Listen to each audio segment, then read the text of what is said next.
Welcome once again to the world of conspiracy and horror. It is time for Music of the Spheres. Let us begin. Right. Hello, everyone. Oh, Hello. There he is. wow, we were actually talking about something serious and not fucked up this time. That's okay, He's it was- lying. It's all a lie. I How was are passing we on all some tonight? wisdom. Good.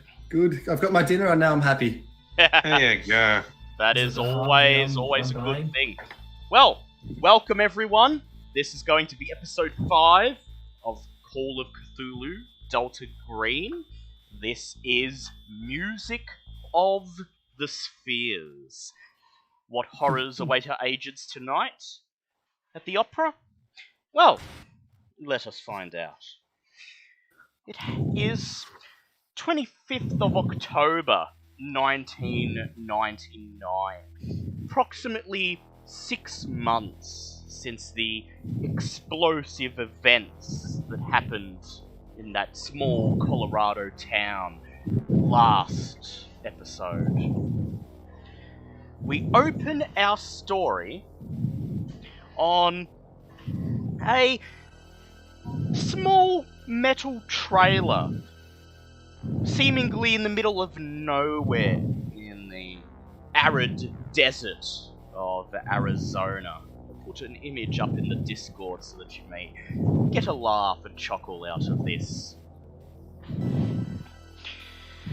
This trailer parked Oh my parked seemingly days from the nearest civilization, covered in tinfoil, painted dark grey to blend in with its surroundings, and embossed with the image of a steaming bowl of gumbo and the graffiti Pete's Truth Gumbo, has been the home of Stanley Baird, played by M2 for the last 6 months, following his departure from the FBI. Stanley, what has happened? How are you in this situation? How have you spent the last 6 months of your life? Well, as you can imagine, leaving the CIA or the FBI and trying to attempt to get out of the Delta Green. That part didn't quite work out as planned, so out of sheer paranoia, out of the truth being out there, Stanley's decided to take his know-how and go elsewhere, and deliberately starting up a internet website on the all the happenings and odd how-do-you-dos in the world, just subtly hinting the truth of the universe in amongst absolute psychotic nut job ramblings to throw any would-be detractors off his scent. And as a result of ongoing issues, has decided to just pull up shop and move out to the absolute middle of nowhere where he can't be bothered or just stays out of view of the wandering eyes above. Obviously, as you can imagine, with it being October 1999, a lot of his trailer has a lot of stuff on Y2K at the moment. So, really looking forward to seeing if the universe shuts down or the entire world shuts down in about 2 months. And from everything Stanley has seen, he's actually probably thinking that the universe shutting down at the new millennium is a distinct possibility at this stage. Oh, absolutely goes without saying. Like, absolutely going, yeah, man. And it's just any time now. Been pretty much just living off of either delivery runs that he's paid extra generously with tips to not tell anyone where he lives, or just, basically trying to stick with his great uncle's recipes of throw whatever you can in the gumbo pot and make it work. And so, you've lived all this time off the grid, spending your time upgrading your super secret conspiracy website, Pete'sTruthGumbo.com, subsisting off pizza and Chinese food that's been delivered under the cover of darkness by delivery men that you have hand-picked to ensure that you can trust them, and of course they're searched thoroughly every time they come in. You always dig through the noodles and the pizza topping for bugs. And So you'd think living off this stuff with, be a somewhat easier lifestyle, but no, he's pretty much just as weight-wise, it's just as bad as he was before, except now he has the like any sort of grooming he was trying to work with to keep in line with the FBI's code gone out the window. He's got like the proper beard now with like starting to get wisps of grey despite only just entering his 30s. Like, the guy, for all rights and purposes, looks like an absolute fucking mess at this point.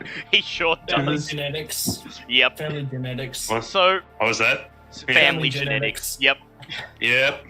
And so, our story begins with Stanley picking through the remnants of last night's pizza, just watching today's news on a black and white portable, the grainy image beaming, flickering the light through the tiny trailer.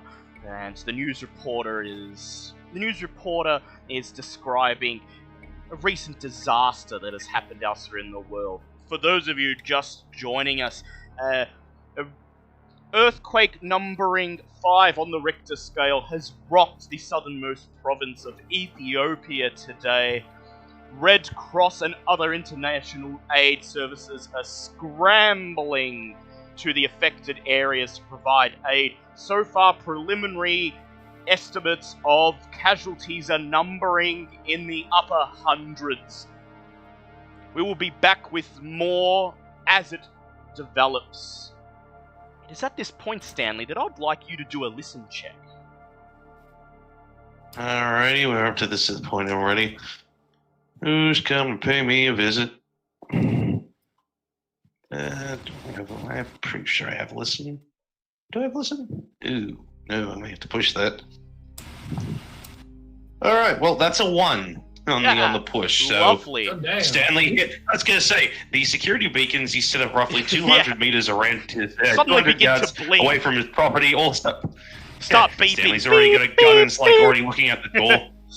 You're unable to hear the rest of the news report as suddenly a loud buzzing begins to emanate from outside your trailer, and all your security beacons set off in a cacophony of beeping and blinking. Beep, beep, beep.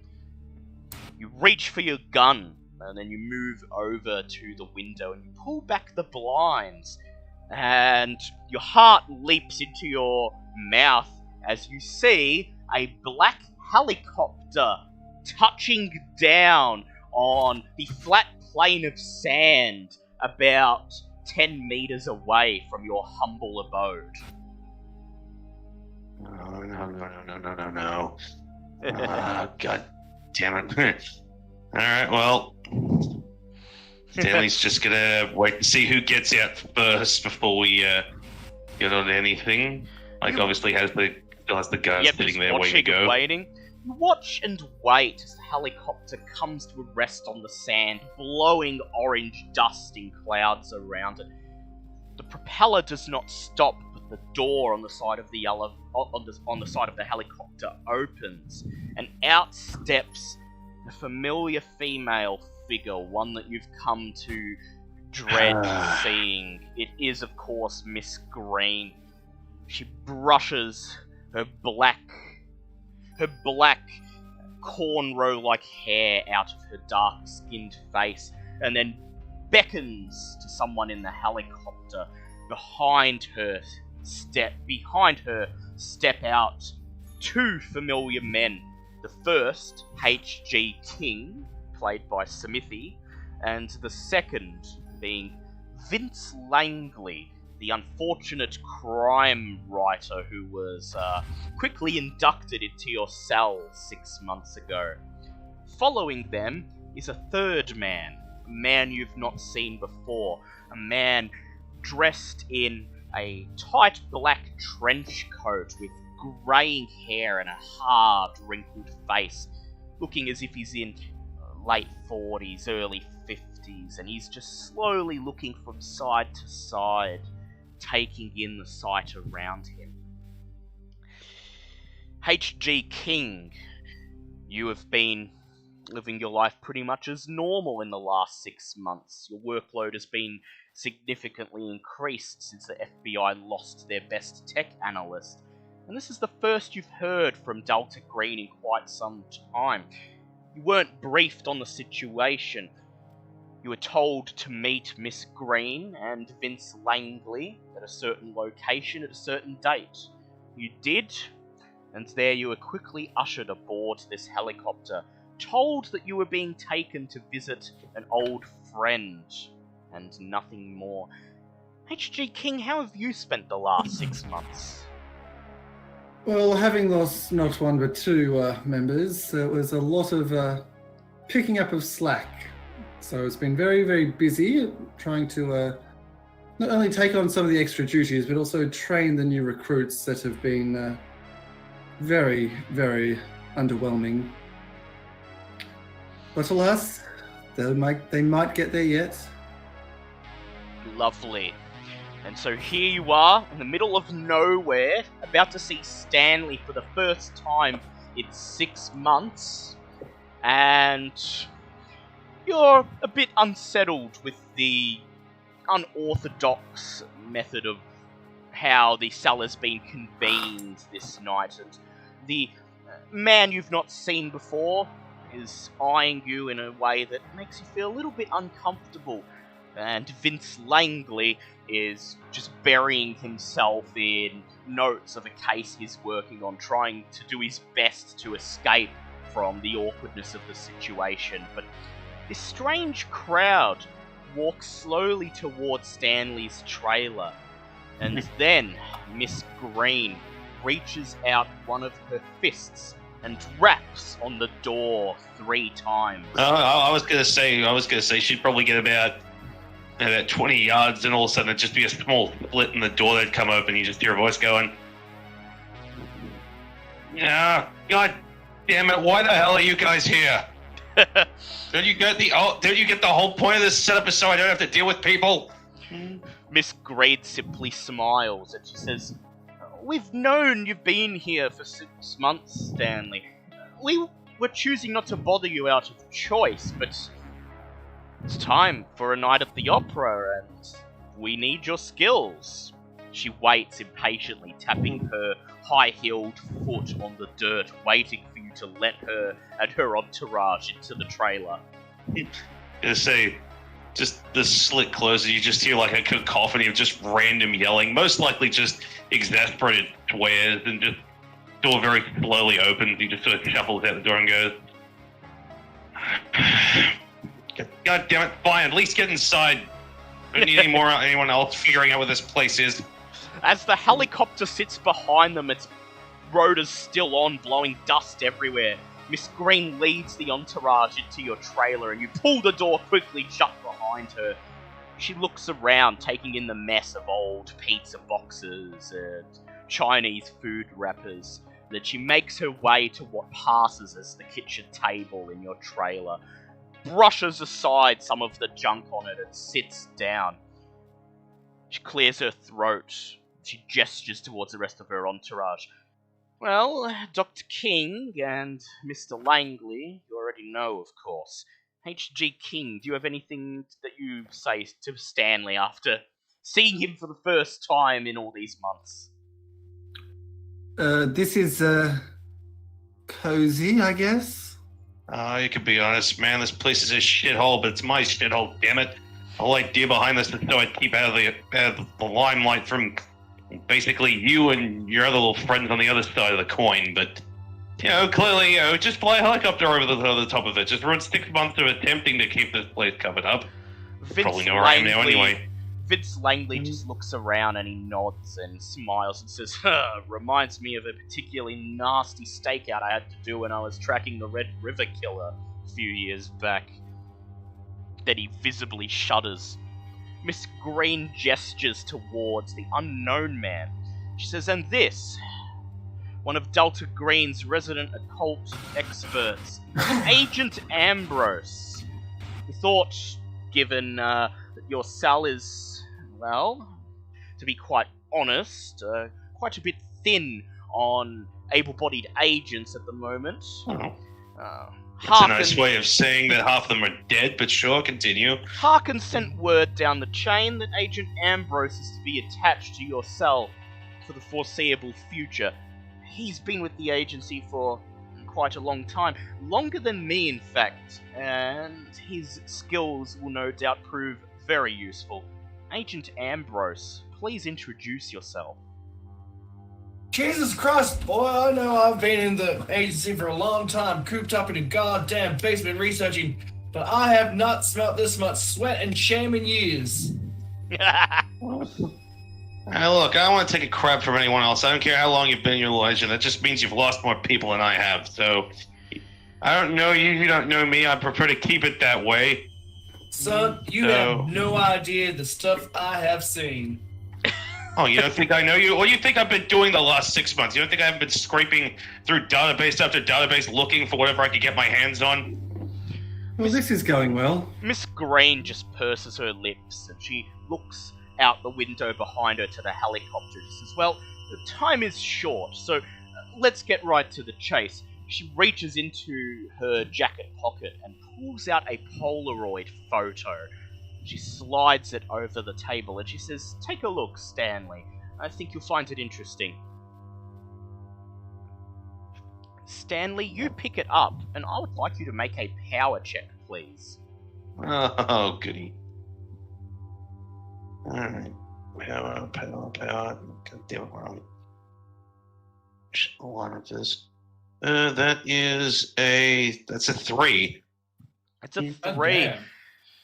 You feel a spasm of concern as you pick up the photograph and look at it, but it quickly subsides.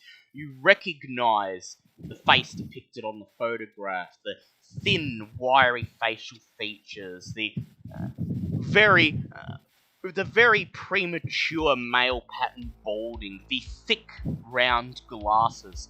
This is Stanley Arnold, a friend of yours from college.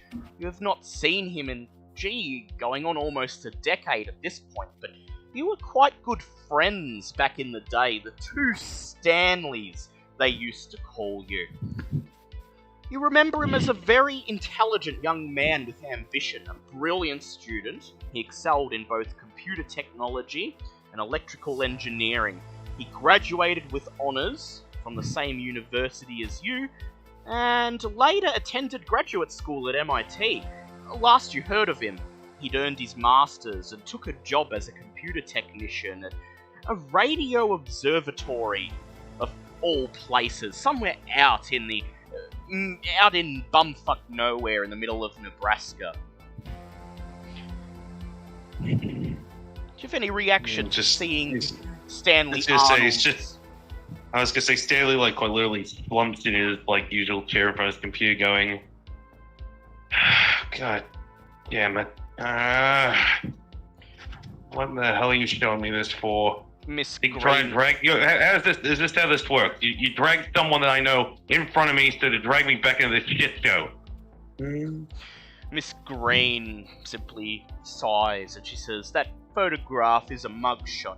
It was taken at the courthouse in Hayden, town of approximately 800 people in Nebraska, a few miles away from the Great Plains Cruciform Array, his current place of employment. He was arrested early yesterday morning for the murder of his girlfriend, Carrie Arnold. The murder of his wife, Carrie Arnold. He confessed to the murder, turned himself in fact. Apparently, he strangled her to death after a minor argument. Ordinarily, this would not be anything of concern to us, but the fact that he was a computer technician at the Cruciform Array piqued the interest of Agent Ambrose here, being interested as he is in all matters related to astronomy. And so, based on that and a couple of other minor incidents that Agent Ambrose has been tracking, it is our belief that something is afoot in the town of Hayden, Nebraska. Look, I haven't seen the guy in 10 years. There's sure as hell no way that he'd do something like this. He was even more gentle than I was. There's no way he'd kill someone over just an argument. This is... She smiles, that cold, all-knowing smile she's done so many times, and says, and that's exactly it. She winks and says, good luck. I'll leave you to find your own way to Hayden. Be sure to report in with anything you find. She stands up, brushes dirt off the front of her suit, and then exits the trailer, making her way back to the helicopter, holding her hands above her head to protect herself from the noise and the dust. And you all just silently watch as she climbs into the helicopter, which then lifts off the ground and slowly disappears into the sky above. I'm really starting to hate that bitch. Agent Ambrose, I would like you to make an astronomy check, please. Okay. That is a 75. What is my astronomy at? 40. May I push that? Yes, you may. And that is a 21. It is at this point that you begin to divulge to the rest of the cell what piqued your interest in this particular case. You make it a business of your business to follow astronomy-related news and events. You know that the Great Plains Cruciform Array, or Gpca as it is known in astronomy circles, is, it's a rather bottom-tier research facility, if you're to be honest, and it hasn't been the site of any major breakthroughs in at least the recent past that you can remember. But a journal you had recently read mentioned something about the Gpca announcing that they had discovered something quote-unquote big in a nearby constellation. They weren't quite ready to divulge any details, but they primed the scientific community to expect something that would change the face of astronomy forever. And then this, shortly followed by the brutal, unforeseen murder of one of their technicians by another of their technicians, didn't sit right in your mind. And so, does anyone have any reactions to what Agent Ambrose just suddenly divulged?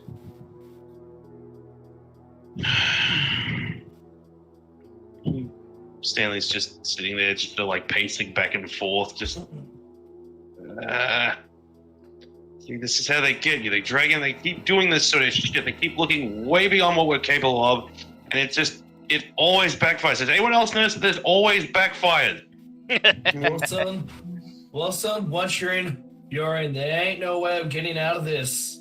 Well, I'm not talking about the stupid cell. I'm talking about just people in general. Always messing with shit that we don't have any idea what we're working with, and then everyone gets surprised when it always backfires and goes to shit. Oh, no. Don't ever get hopes and that'll stop because, people. Look, Why I work with the dead. From my experience, what I've seen in Egypt a few years ago, you have no idea what humanity is capable of. You want to talk? You know what? Screw it. You want to talk Egypt? I got a great story for you for Egypt. Starts running here, just to hefts himself past his desk, starts running and grabs that random file. Want to hear something you want to hear a fun story? Check this shit out. Random file, pulls out a file with picture of Polaroids of what looks like a slightly damaged Sphinx over in Egypt, going, this right here, Sphinx. I'm guessing you know it if you've obviously been to Egypt, correct? Oh, I know exactly all about this photo. I've done many research about the so-called Day of the Beast. Exactly. Wait, that was a legitimate thing? Holy crap! I'd only read in circles the whole idea of the Sphinx moving. Do you have any idea how long I spent the last 3 months alone arguing with people online, trying to convince them that somewhere in the 1930s the Sphinx fucking got up and moved several hundred feet from where it started? Can I get a quote on this? The agency tries its very best. it's very damn best to keep all this knowledge of little green men and stuff like this out from public eye. Yeah, well, good goddamn reason. You're like 2 months away from what could potentially be the end of all technology as we know it, and you guys are still scrambling for whatever juicy scraps you can get your hands on, that when the world goes to crap, you can still lead them. Never worked out for anybody, but fine. Vince Langley clears his throat and he says, as interesting as this conspiracy babble is, we apparently have a 16-hour drive ahead of us. So, hey, Stan, you got all those computers there? Mind wrangling us up a couple maps or something? Yeah, yeah, sure, whatever, fine. Just start shuffling through and start, like, you know, trying to get stuff organized. You shuffle through a pile of papers. You eventually pull out a map of the main highways of Midwestern United States, and you fold them out on your kitchen table and start to plan a route from here to Nebraska. So who's got Navigate and would like to go ahead and do a Navigate check? I do not. You may assist one another and do it with advantage. Once again, I do not. I never took that up. I don't believe Vince Langley does. Agent Ambrose, I don't believe you have it either, so... Yay! We're once again rolling blind. Yep, so Stanley, go ahead and make a Navigate check with advantage, please. As you're all sort of... sure. Wait, with the rough base of... I just find the 10. Yeah, it's not gonna cut. With advantage. You may... And now we're gonna have to try and push it. Yep, you may push it again with advantage, that's fine.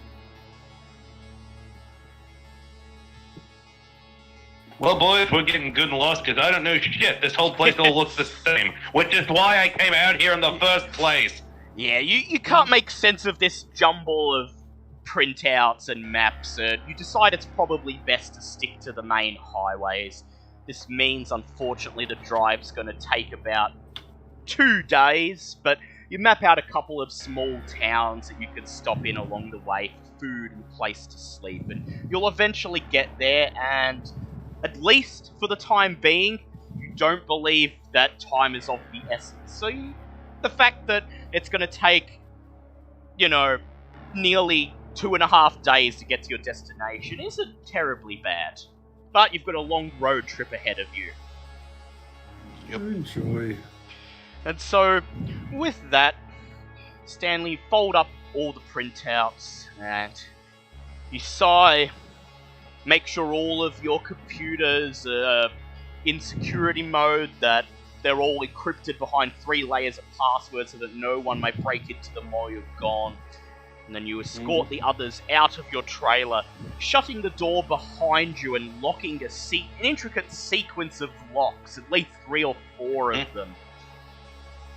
And then you begin to lead them over to your car, a dusty, early 1980s 4-door sedan that you purchased mainly for the fact that it's so old and beaten up that it would not draw a second glance anywhere on Earth. Vince Langley sighs and says, well, I guess I'm driving. I've got a lot of practice with these long road trips. He opened... Unless... Yes, Agent Ambrose? I was just... Sorry, just something caught in my chest. I hop in the passenger seat and does this car have a cassette player? Probably if you can get it to work. Yeah, it's got a cassette player. It looks like it hasn't been used in quite some time, and Stanley hasn't really been bothered to use it, but, you know, if you hit it a few times, you might get it working. I pull out of my jacket pocket a cassette of the Mills Brothers. I'd like you to make a luck check, please, Agent Ambrose. That is a 26, which is a pass. As everyone else climbs into the vehicle and gets comfortable, you insert the cassette tape into the player and press the play button. And there's an odd whirring sound, then a couple of clicks, and then, miraculously, the tape begins to play. The music filters through the car. It sounds a bit staticky, a bit scratchy, almost as if there's a low, constant over it, but it plays. And here, boys, this is some bona fide real music here. I grew up on this stuff, and this is the music of the future. I said that back then, I'll say it right now. Everyone makes a collective sigh as Vince Langley turns the ignition and begins to maneuver the car across the rocky sands onto the nearby asphalt when the long road trip begins. And so I assume you're all carrying your standard equipment. Stanley, you've gathered a lot of stuff over the last 6 months, so is there anything out of the ordinary that you've brought along? For the most part, just a lot of obviously computers and stuff like that. Nothing obviously nothing that looks particularly out of the ordinary, because again, we're trying to aim for more inconspicuous than anything else. The only real new thing that he's working on between like files of odd conspiracy, he pulls out of his back pocket a slightly used Game Boy Color. Upgraded. To extend go. Yeah, pretty much just looking, going, the world might be going to shit, but hey, at least the games are still good. And as the car drives along the asphalt, you hear the ding as the Game Boy starts up, and then the dulcet tones of Goldenrod City begin to play.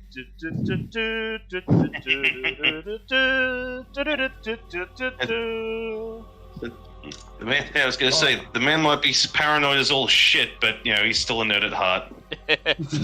And so the next 2 days of your lives are filled with a long and boring, eventless road trip across the rural USA.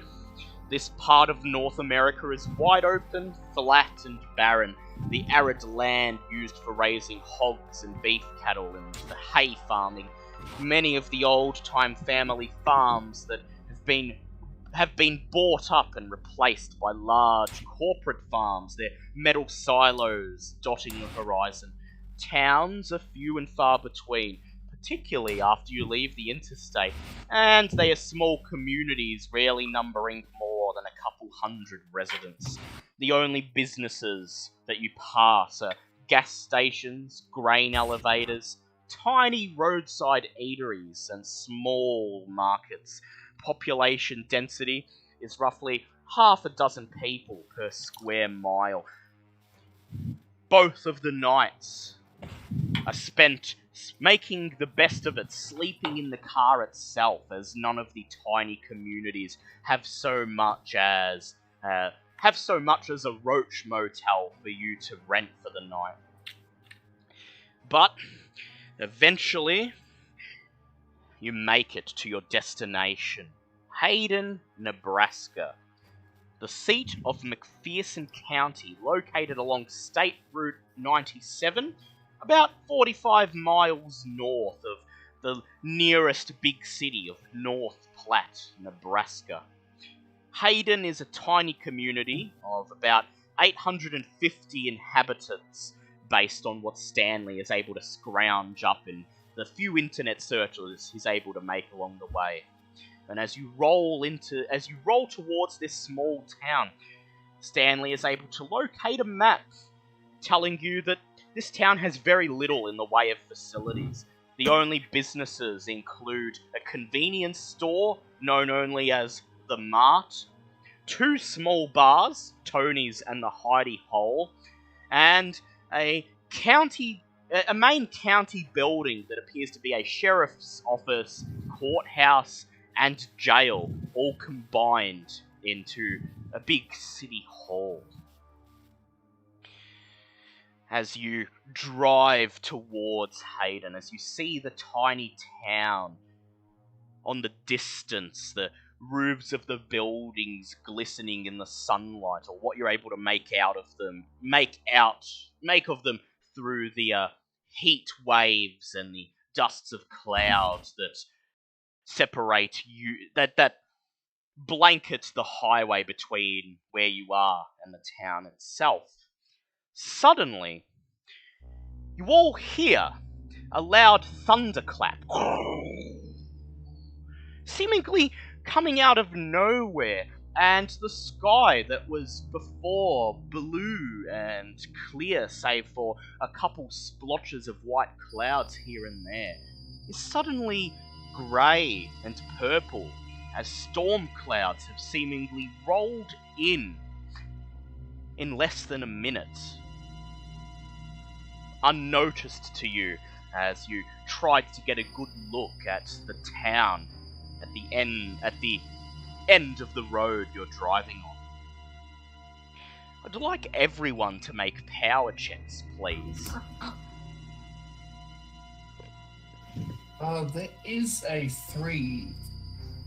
That's a 33, so it's a pass. That is an 8. I was going to say, Stanley's just adjusting. He's sort of like wearing, well, it looks like a regular, like Temasheti flat cap, but you can hear odd crinkling coming from inside when he like shuffles it on his head. Just sort of looks up going, see, this right, this is what I'm talking about, man. People are watching. This isn't natural and you know it. Yeah. I'm just too involved in a book I've been reading for the past few days in the car, probably titled Lovecraft Country. Yes.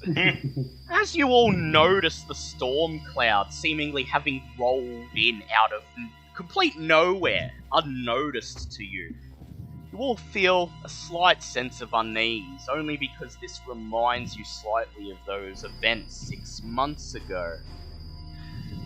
But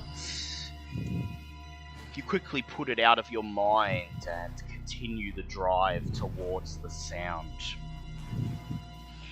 As you drive, and as you all do your best to ignore the sense that something unnatural has just started to occur around you, would like you all to make listen checks, please. That is a 16, and what is my listen at? That's a 9. That is a fail for me. Ooh, listens at 40 and 16, so that's a hard pass. I'll do the one for M1's character. Extreme. So I'm playing M1's character till he gets in. And He was in a second ago. yeah, I know. Yeah, so I believe only HG King and Ambrose suddenly here once again. No, sorry, Oh, Stanley Stanley got as a well. 9, so Stanley heard. So the three of you, all of you except for Vince, who seems to have his attention purely focused on the road, suddenly hear once again the low rumble of thunder rolling through the clouds above, sounding less like thunder and more like the sound of groaning earth, like an earth tremor. And you look out of the windows towards it, and then you see it. A line of electricity, a flash of lightning making its way through the purple clouds. It stops in front of a leafless tree about 5 feet in front of the car. And then it pulls in one spot, about to strike. You have only a moment to react. What do you do? Who's the one driving? Yeah, Vince is driving. Are you going to try to warn him to swerve out of the way? Because that lightning's about to strike that tree. God damn boy! Come on, make some action! Fuck's sake, move! He looks over his shoulder and says, "Well, what do you want about back there?" And then suddenly, crash! God damn it! A bolt of lightning strikes down from the heavens, setting the gnarled tree alight. The tree trunk snaps like a toothpick, and the tree falls down across the road. Vince looks forwards, he sees it, his eyes go wide, and even forewarned, he has barely a second to swerve out of the way. He's going to attempt a drive auto check with advantage here.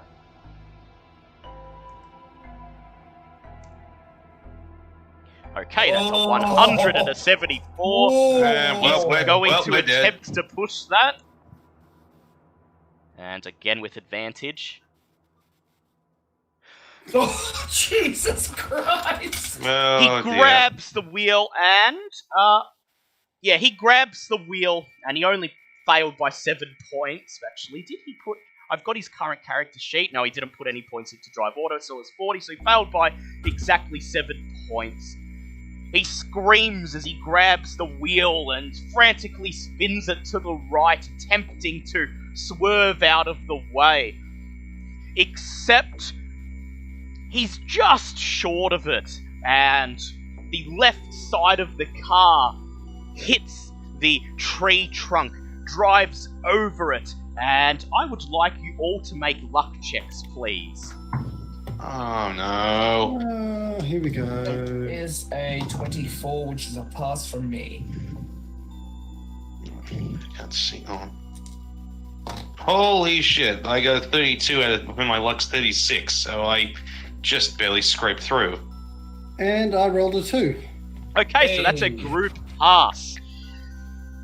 As the side of the car slams into the tree trunk, you're all jolted forward from the impact. The car begins to lift up, driving for a split second on 2 wheels.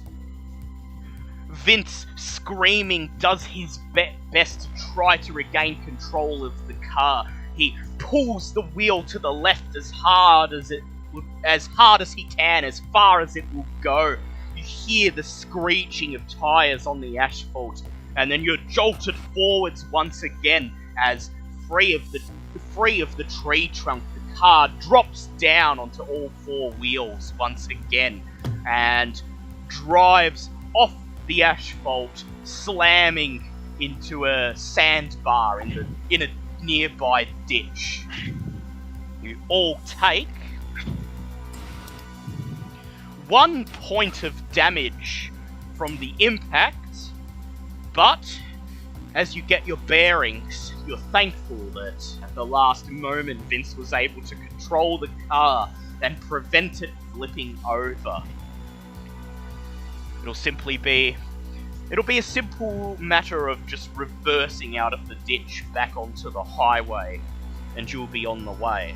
But just in case, maybe it might be a good idea to inspect the car for damage, knowing that this is an old Beta that you're driving. I turn to Vince and just slap her on the head. God damn it, boy, where the hell did you learn to drive an automobile? Come on! He says, geez, look, I didn't expect lightning to literally strike a couple of feet in front of the damn car. Well, how have you been in this cell? Oh, God damn it, that wasn't lightning, man. Clearly, the way it moved, the way it came directly at us, that was a goddamn satellite. They don't want us near here. Yeah. And so... Even the goddamn ads on TV keep saying, keep your eyes on the goddamn road. And so, would you like to inspect the car before you move on, or would you just like to... Yeah, I think that might be a good idea. Knowing that this extremely sudden and violent thunderstorm still appears to be raging, you can still hear the thunder rumbling, and the storm clouds make no sign of departing anytime soon. You may be in danger while you check the car for any damage. This may take 10 to 20 minutes. Are you sure you'd like to? Well, we don't know if the car's damaged or not, and we might get stuck. Yeah, so... Stanley, bearing in mind that you're the one who would be checking the car, what do you think? Well, I was going to say, the first thing I'll be doing is checking, check to make sure my stuff's okay, because obviously impact like that, delicate computer equipment. Most of your equipment appears to be fine, but you're sad to discover that in the impact you dropped your Game Boy, and when it fell on the floor, the battery gate opened and spilled the batteries, meaning your progress in the gym battle against Whitney was lost. Have we got any rubber mats or anything in the car? Maps? No, rubber mats. Rubber mats? Make a luck check, please. That is a 50, which is a pass. I think, yes, pass. 6. Yes, there are rubber mats underneath your feet. Just normal car foot mats. It appears Stanley took the time to actually buy these and put them in the car. Yeah, you think I would come out this way without having anything? For the 90s, would they just be like thick rubber mats? Yeah, just thick, about a centimetre thick, just small rubber mats that you put under your feet. Alright, I reach under my seat, grab one of the rubber mats, reach under Vince's seat and grab the second rubber mat, and I pass him standing going, there you are, boy. If you're going to look at the car, stand on these mats. It may not offer much, but it's some protection against that lightning or whatever it is. How do you feel about that, sense. Stanley?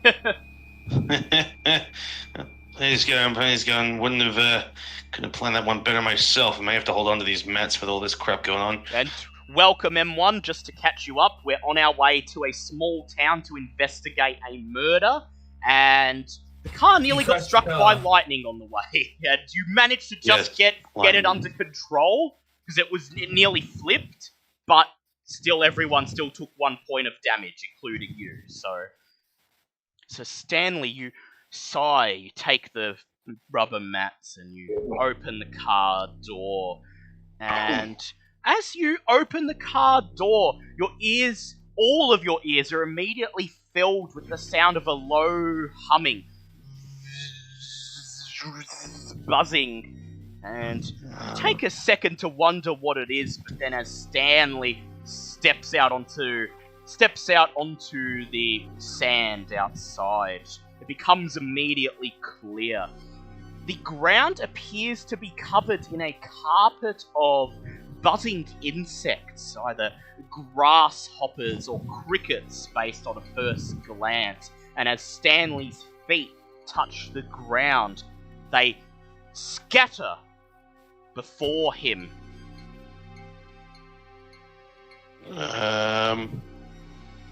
What? As you stand there outside the car, the carpet of insects splits before you like Moses parting the sea, and the buzzing begins to subside as the insects disperse into the arid countryside.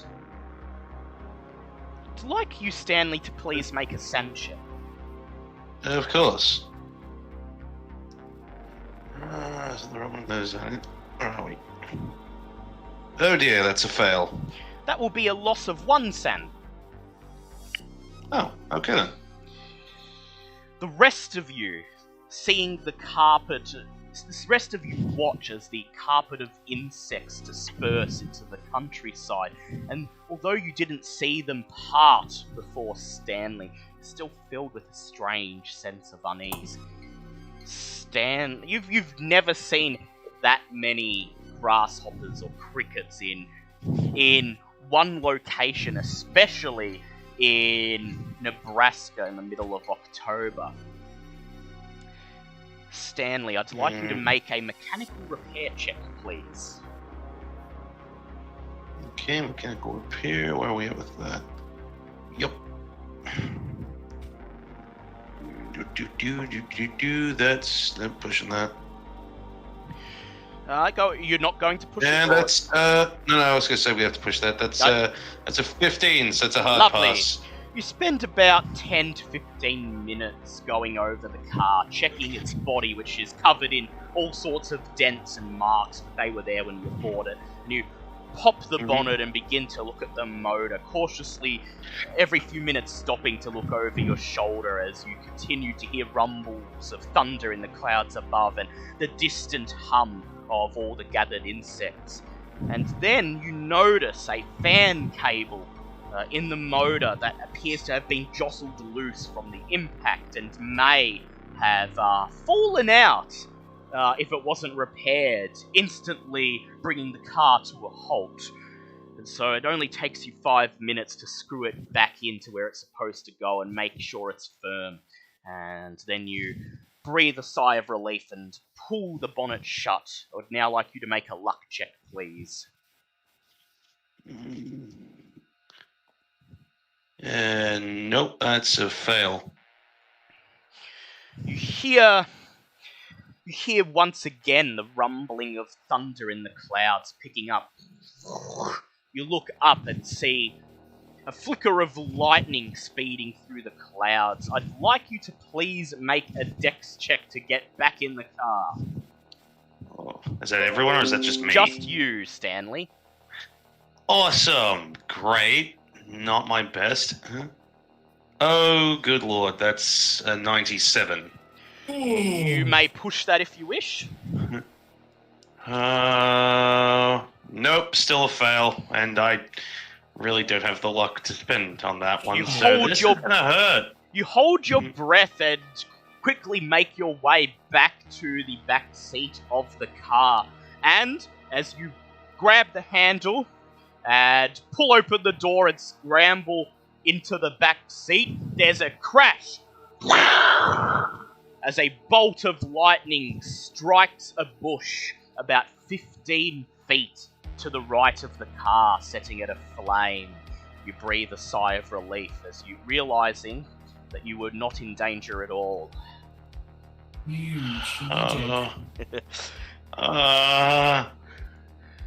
You pull the door shut, and then Vince Langley ignites the engine and tries to get the car back onto the highway. Vince Langley, I'd like you to make a drive auto check, please, and you may do it with advantage, as the car is fixed and does not appear to be in any significant danger. Alright, let's do this. 83, let me just Would you like to Roll push again. that? order.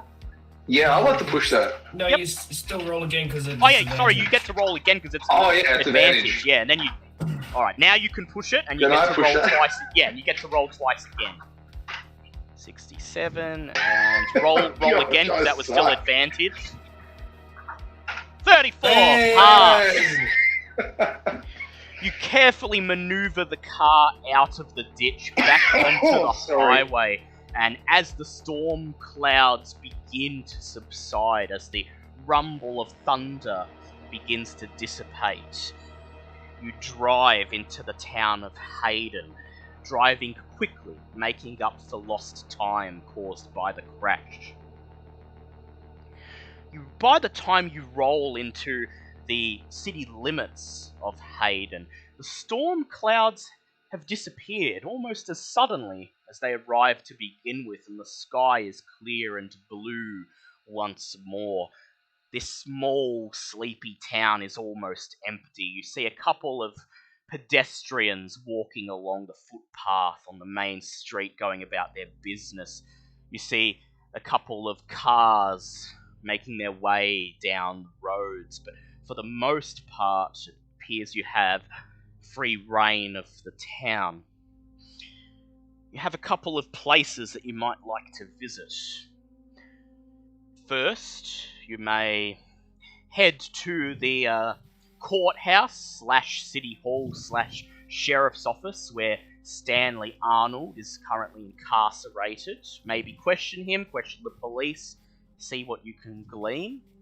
You may head to Stanley's apartment, which is known to... You may head to Stanley Arnold's apartment, which is known to Stanley as... Although you haven't seen him, you haven't seen each other in about 10 years, you did communicate via email and the occasional phone call, so you do have his address and know where his apartment is. Or you may make your way pass through the town entirely and continue up the highway to the Great Plains Cruciform Array where he worked.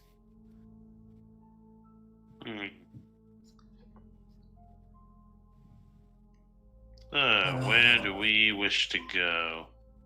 I think we might need to question the old Stanley.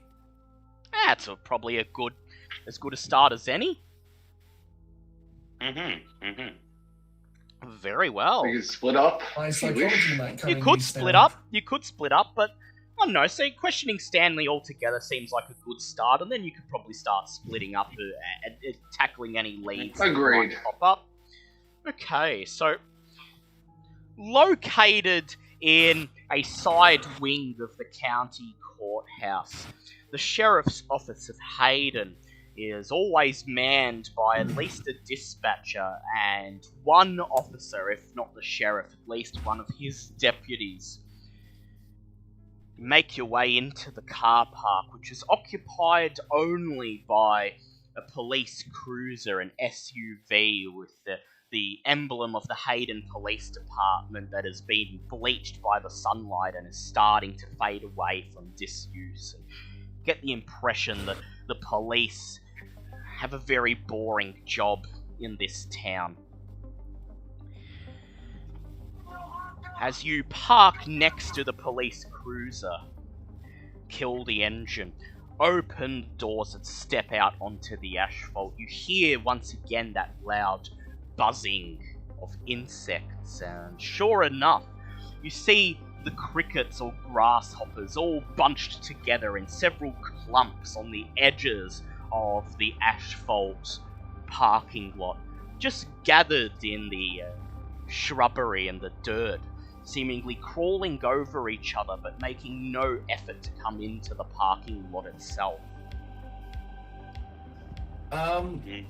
Can I do a, I guess just spot hidden to see, is there anything abnormal about the grasshoppers? You may attempt a natural world check if you like. Ooh, actually, do I have that? I do. There you go. And that is a 6 out of a 30, so that's in just on an extreme.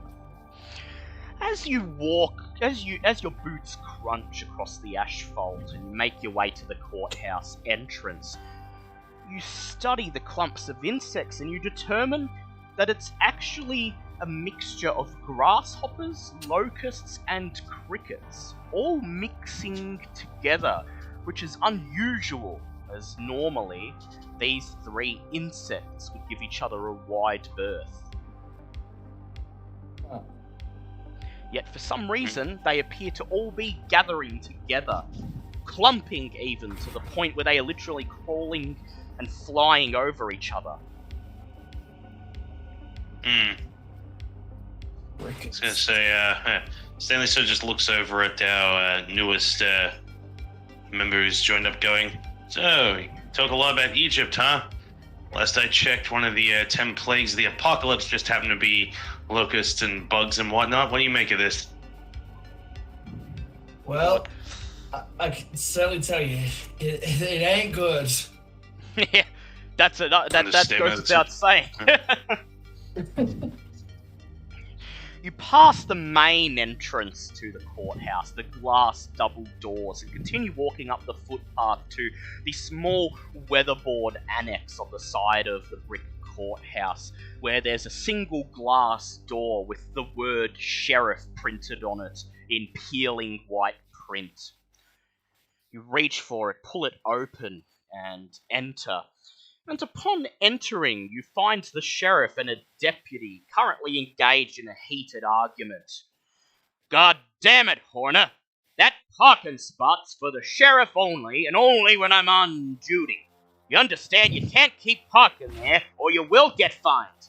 The deputy, a stern-looking man with a cowboy-style mustache, says, God damn it, read the fucking book! That's space for any member of the police department, and you don't have to be on business, okay? That's reserved specifically for us, you fucking dumbass! They both notice that you've entered, and they cut their argument short and turn to face you. You see the sheriff, an athletic man, stoutly built with short reddish hair and a sunny disposition, and the deputy standing next to him, a tall, thick-set, grim-looking man wearing a cowboy hat and with a big cigar poking out between his lips, bobbing in the air. The sheriff smiles, notices the suits that Ambrose and King are wearing. And he says, "Well, howdy there. I'm Sheriff Randy Kaufman. We don't often get visitors in town. What can I do you for?" Alright, who here has law? I believe Vince Langley has it. Might need to get I believe Vince has law of 46. Oh, damn. Let's see, what have I got? Oh shit! Oh, that's Yeah, right. you do. It's Because you're a crime we did reporter. that, didn't we? Yeah, you're a crime reporter, so you Yes. you know how to talk to police officers and introduce yourself and what you're looking for. So, Vince, would you like to do a law check, please? I would like to make a law check. Everyone in agreement? Let's do this. Go ahead. Oof. Yeah. Should I just spend 6 luck and just Would you get a it's only pass? 6 luck. Yeah, go ahead, spend 6 luck. And Yeah, absolutely. so that brings your luck down to 34. And Damn. so you take a moment to introduce yourself and the others.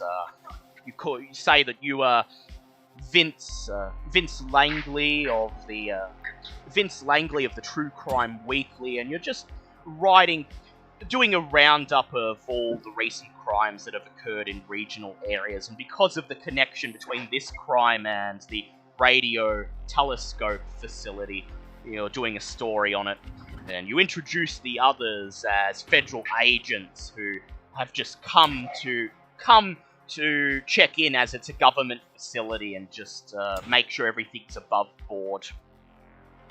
Sheriff Kaufman takes this in, he nods, and the deputy takes a puff of his cigar, folds his arms, and looks displeased but doesn't say anything. The sheriff sighs and he says, yeah, Stan Arnold, right? Locked up in the courthouse jail. Locked up in the courthouse cell block right now. Look, I got very little experience with major crimes here. Hayden sees a few fights, drunk drivers, lost or stolen cattle, but crimes like robbery or murder are practically unheard of here. Look, I'm sympathetic to Mr. Arnold. I've known him ever since he came to work at the observatory. I've known him a few years now, and we drank together on several occasions. I quite liked the guy, but look, he admitted himself to marrying Carrie, and hence he's got to pay the price. He says, but look, given that you seem to be acquainted with the man, and you've come here to make sure everything's above board, I'll let you read the police report that Deputy Horner here compiled, and if you'd like to examine the crime scene itself, here's our apartment. You got my blessing. Deputy Horner just sighs, takes a puff of his cigar, narrows his eyes, and says, "Well, didn't expect I'd be handing over my hard work to outsiders." Well, is there anything you can tell us about the man? Anything strange in the past couple of weeks? I'd like you to make a persuade check, please, Agent Ambrose. Oh, that I can do. That is a... May I push that? That's a 70. Go ahead. Okay, and that's not right. That's a 60 and a 60. Okay, roll with the proper dice, Liam. Yeah, go ahead. Go ahead, roll with the proper dice. Okay, that's a 3. That's an extreme. Deputy Horner puffs cigar smoke into the air. He says, way I see it, man strangled his girlfriend in cold blood. Add to the fact he's one of those eggheads from that damn facility, and, well, look, I don't need to be a quack or nothing, but I know he's fucking crazy. He says, now, I'll just mute M1 briefly, because the guitar does come. God damn it, M1. There we go, he's muted. He's muted while he's playing guitar. I'm gonna have to mute him. Yeah, just mute him while he's playing guitar. Sorry, M1. Sorry, M1. It gets picked up, so You're gonna mute you when you play. Do not when we're doing this, for the love of God. He says, we do have look, you got my blessing to read the report. And I guess I can't go against the sheriff, but you want my opinion? They're all fucking crazy up there. All those scientists and the shit they've been working on that they're not allowed to talk about and is too complex for us simple folk to comprehend. Takes another puff of his cigar, and then as he walks past you, he narrows his eyes. He says, look, you're outsiders. I guess I can't go against the sheriff. You want to do your investigations, do your investigations. But I'll catch you up to something. I'm going to haul you in for questioning myself. Understand? Well, there goes my follow-up question. I was gonna try to question Stanley myself. He leaves without another word, and Sheriff Kaufman just laughs and shrugs and says, Deputy Horner's always been a thick set like that ever since he got out of the army. Look, don't take it personally. I myself, as sheriff, am willing to help you in any way I can. So if you'd like to ask him your question, go ahead, Agent Ambrose. Well, I'd like it very much if we could actually question Stanley. I've got let's just say a few years of psychology behind my back. I'd like to question him myself if I can. Make another persuade check, please. This time with advantage. Because you seem to already have won over, between Vince and everything winning him over. Well, that's a 36, and that is a 73. Not 73, 37. 30, yep, that's fine. Both passes. That's yes, fine. Kaufman smiles. He shrugs again. He says, yeah, sure. Just go into the courthouse. Tell the girl behind the counter that you got my permission. She'll let you in to see poor old Stanley. And please, tell him he has my sympathies, but if he's already confessed to the crime, my hands are tied. I can't exactly do anything about it.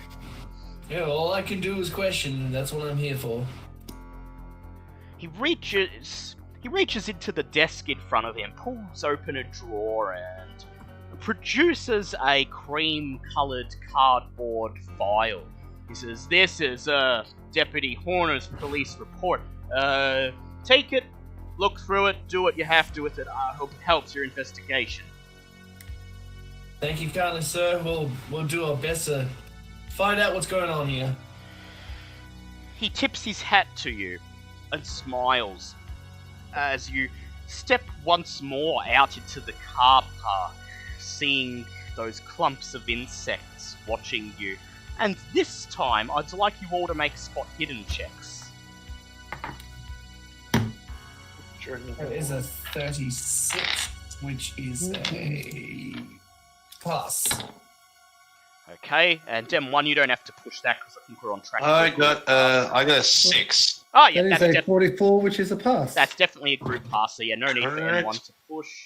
Yeah, that's okay. That's okay, Vince. Rest of the group's got you.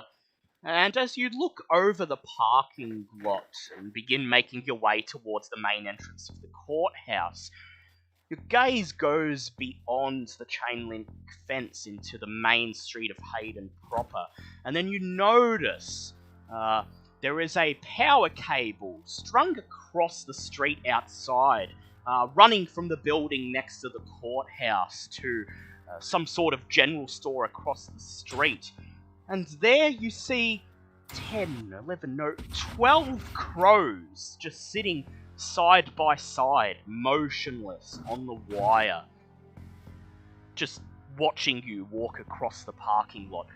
Occasionally they'll flutter a wing or go caw, but don't appear to be moving off the wire. And that sense of unease comes over you again as something is strange in this town. And so before This is some kind of Alfred Hitchcock shit right here. yeah. And so before you enter the courthouse, would you like to stop and read the police report? I would very much like to. Yes, very much so. You head back to Stanley's car and you place the folder on the back of on the boot of the car and lay out all the papers and start reading them. Deputy Horner's handwriting is very messy. He could have been a doctor in another life, so I will require a successful read English check from someone, please, to make sense of this. What's everyone's read English at? Is that's own language? Mine's Own 80. language, yep. Well, Okay. looks Well, like... what's yours, Dad? Say 80. Yeah, I think Yeah. I think that's a job for Dr. Okay. King. Yeah, that's Dr. I King. guess it takes a doctor Well, to read what- handwriting like that, so go Yeah. ahead. Takes a yeah, doctor to read a doctor. Go for it. Yep. Takes a doctor to read a doctor's. Can that be pushed? Yes, it can. Oh, God. I rolled a 92. Really? Oh, what I the rolled a hell? 92. Holy hell. There we go. So 22. So that's There we a hard go. pass. So you quickly flick through the report. The writing is big and hard to understand, but the report itself is pretty light on details. It states that Mr. Arnold came into the sheriff's office at 10 p.m. 4 days ago now, on Thursday evening, claiming to have accidentally killed his girlfriend, Carrie Arnold, maiden name Osborne. The two had an argument, and apparently, Carrie had dented the fender of Stanley's beloved 74 Mustang, and this prompted Stan to lose control and strangle her to death. Mr. Arnold was distraught when he came in, but seemed genuinely remorseful. Investigating officers found the body of Carrie in the apartment, and all evidence seemed to verify Arnold's story. Neighbours reported hearing sounds of an argument on the night in question, but no one was seen entering or leaving the apartment, save for Stanley Arnold just before and after the argument. So based on the police report, he admitted to it, and the evidence seemed to back up his story that he did just strangle his wife to death after an argument. That's good. I was gonna say this. No. And I was gonna say, to you, Stanley, this does not sound like the guy you knew. I was gonna say, did he even like us? Well, I'd like you to make an intelligence check, please. Alrighty. That's a 7. Holy shit! Rolling like an absolute remember shit him. tonight. You remember him not especially being into cars. He liked to have a nice classic car for what he used to call the chick magnet value, but wasn't into cars as such. He was more into computers, and furthermore, you don't remember him ever having a temper. It's like this. None of this. And Stanley's just shaking his head, looking at all this, going, "None of this makes any goddamn sense." Like Stanley, like, yeah, okay, he liked a nice car or two, but he never hurt anyone. He wouldn't hurt anyone. No, it seems strange. And just So you just rambling. gather all the papers back up into the folder and put it away, and then make your way to the main entrance of the courthouse. The insects still buzzing, and one of the crows cawing as you pull the door open and hear a bell tingle inside the red brick building. You enter a small reception office, dusty wooden floorboards and wood-panelled walls. A couple of posters along the walls of rock concerts and sport games that all appear to be at least 2 or 3 years out of date and covered in a thin layer of dust. This place clearly doesn't get a lot of visitors. There is an oldish woman about the age of 60 behind the reception counter, and as you enter, she looks up from the Stephen King novel she's reading and smiles a welcoming smile. Well, Wait, what time of day is it? It's about, at this point, it's about 1 in the afternoon. Just after lunchtime. Afternoon, ma'am. Been out noticing you're reading the Stephen King book. I'm quite partial to the horror novel myself. She smiles, and I'd like you to make a charm check with advantage, please. I can certainly do that.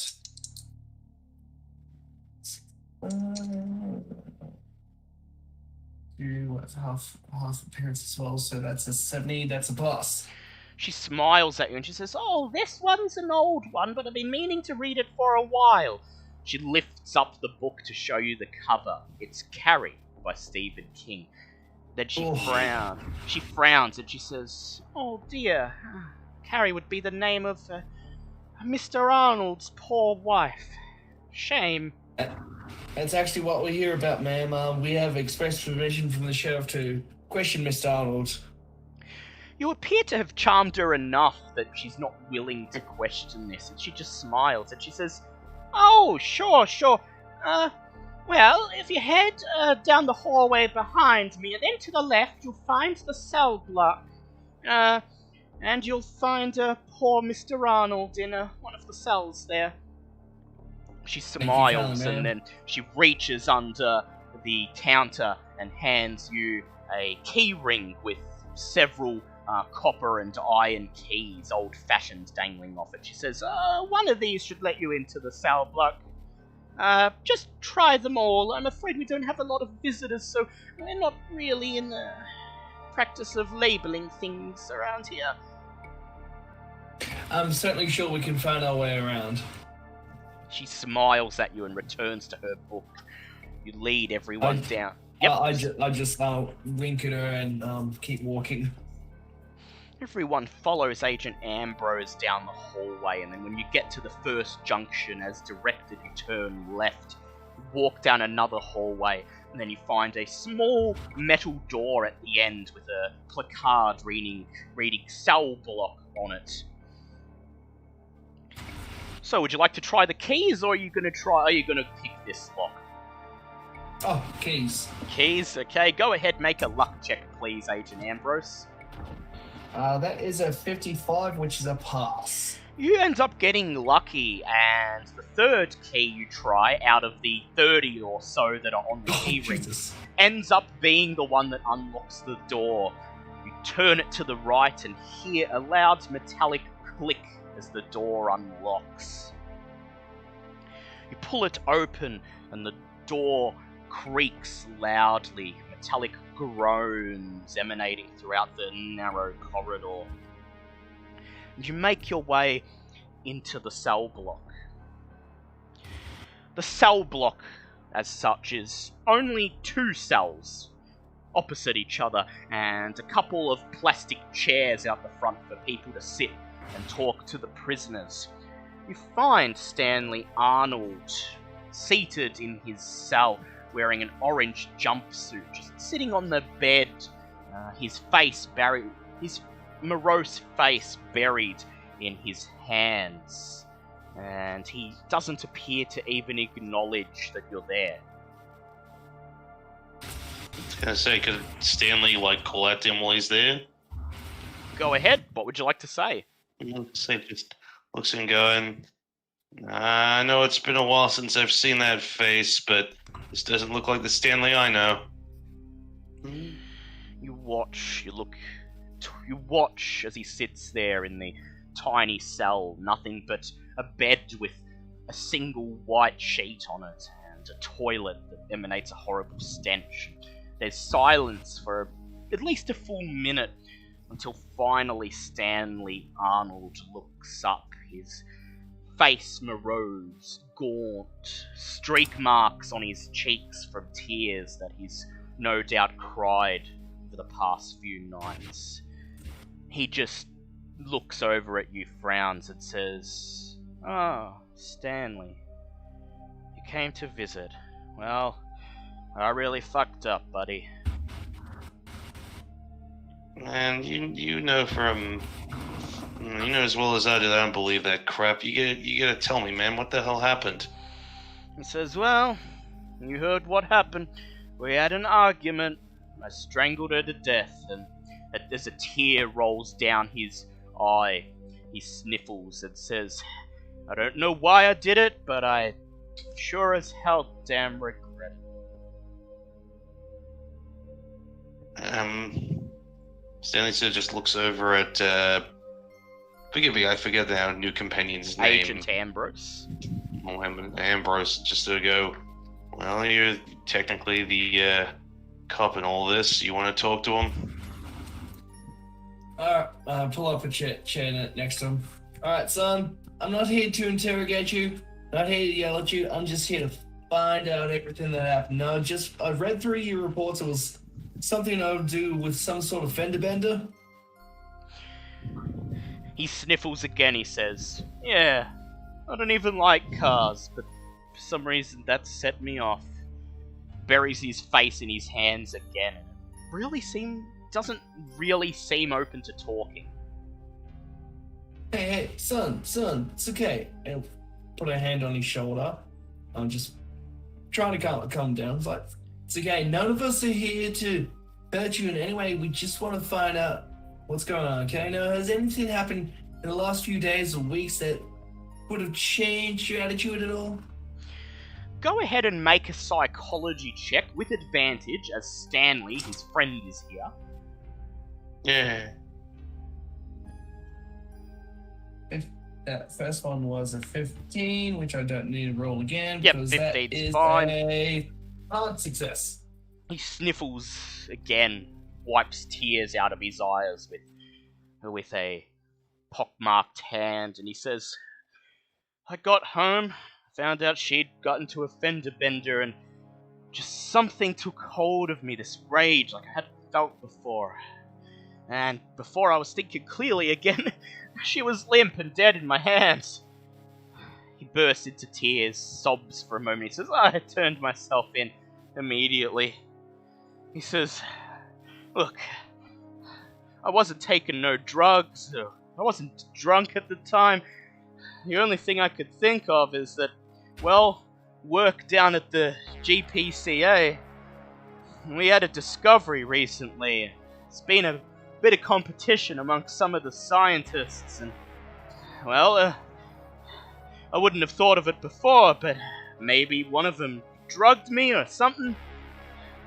Maybe they could... Stanley's perked up at the sound of the experiments and stuff going, no, I know you're not up for talking a lot, man, but is there anything about that you could tell us? You gotta give us something, man.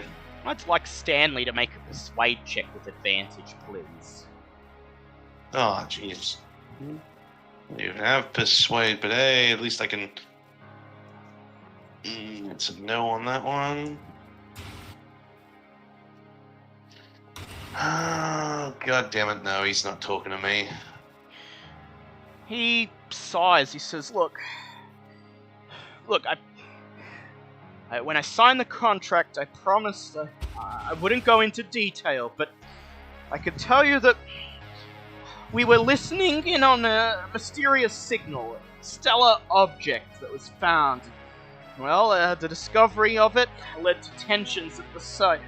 Different members of the staff studying different aspects of the signal. We were all supposed to be keeping it under wraps until an announcement could be made to the community. The competition amongst astronomers is high, and the members of the Gpca are no exception. Besides trying to keep the secret from being leaked, there was competition between the senior staffers and the junior staffers, and maybe someone tried to poison me or put a drug or something in my food that would make me crazy, get me out of the picture so there's one less technician to compete with. Before we go on, are there any cameras or anything in the room? In his apartment. Oh, no, in this cell block. He says, yeah, I just got the one in the hallway leading in. Okay, so we're kind of able to talk freely. He nods. sniffling and wiping another tear away. Well, Stanley, I'm a bit of a astronomer myself, so you can keep all the that's scientific talk. You can tell me anything, and I'll tell you the best of my abilities. But I think we kind of work on the same thing. Between you and me, I kind of work on cases of the little green men upstairs. Go ahead and make an astronomy check, please, Agent Ambrose. That is a 35, which is a pass. He looks up at you as you rattle off some of the astronomy discoveries and things that you're paying attention to, and soon you've got him convinced that you are something of an astronomer yourself. And he says, "Look, I can't tell you exactly what it is we found, but there was something that was giving me a bad feeling, and I wasn't sure I wanted to work on it much longer. There's some materials that I compiled. I should still be in my apartment, but if you want to go to the array itself, speak to Dr. Gerald Neal. He's the head scientist over there. He's the one in charge of the project. And if he's not willing to talk to you, Dr. Jenny Hooper, she's new to the team, took quite a liking to her, and if you tell her your friends and me, she'll definitely be willing to help." Oh, I'm just writing things down. Probably for the best, yes. Now, you said there was some materials in your apartment. Are they hidden or anything? Would we need to go proper searching, or are they just out in the open? He says, "They're all stored on my computer." He looks up and he says, "And I know Stanley here's got no problem getting in." Normally I wouldn't go snooping through a friend's stuff, but this is quite literally your neck on the line, so you're gonna have to forgive me on that one, buddy. He nods and he winks. He says, "It's okay, it's only a tier 3 cipher. I'm sure you'll find it fun getting in." Only? I was gonna see you just sit there going, "Is that English?" Yeah. You go, what kind of hell babbling you on about? Does anyone else have any more questions for Stan Arnold?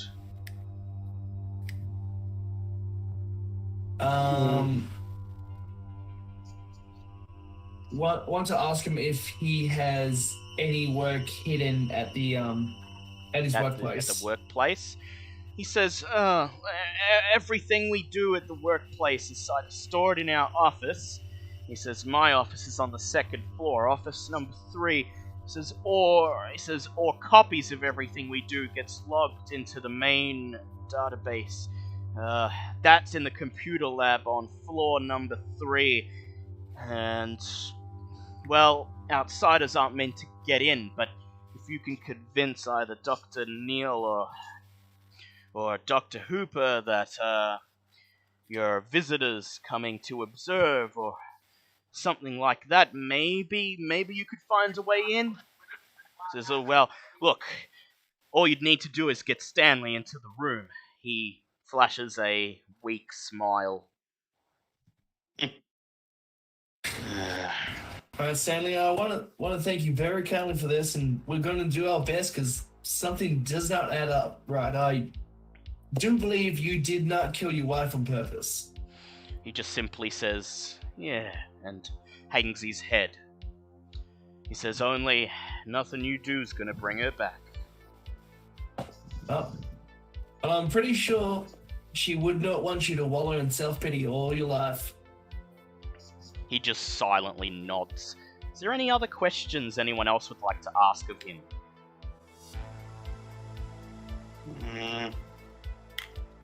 I think I'm pretty good.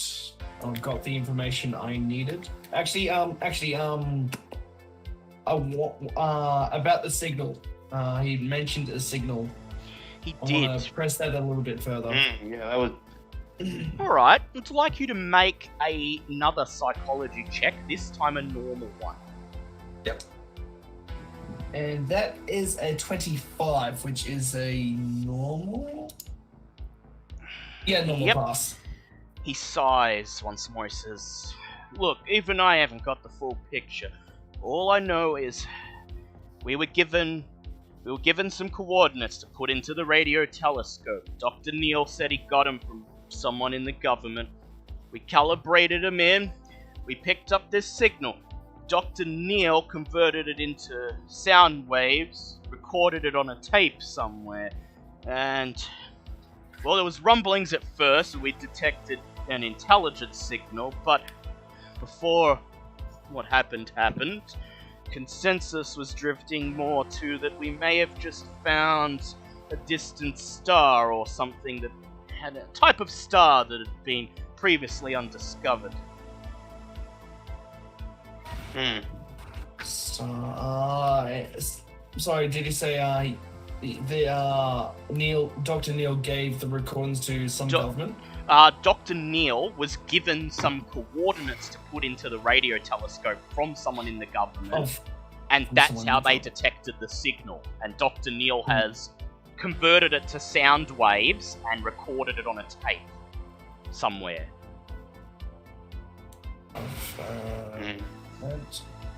Alright,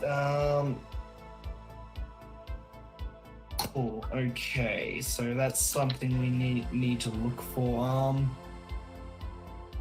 Alright, that's everything I would like to do. I would like to find a phone box.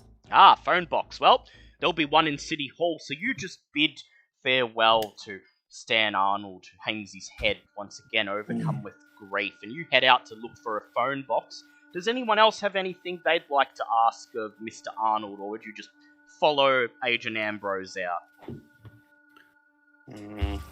So Stanley obviously just bids him farewell and says, "Don't worry, buddy, we'll figure out what happened to you, man."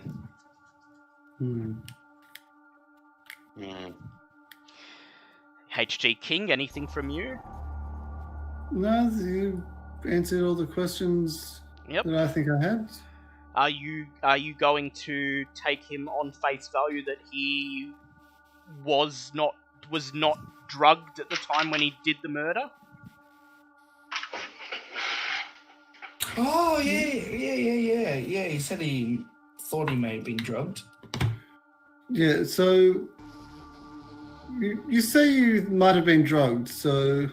His ears perk up. He says, "Well, it's the only logical thing I could think of. One of the other techs must have slipped me something." Did you notice anything from any of your fellow techs?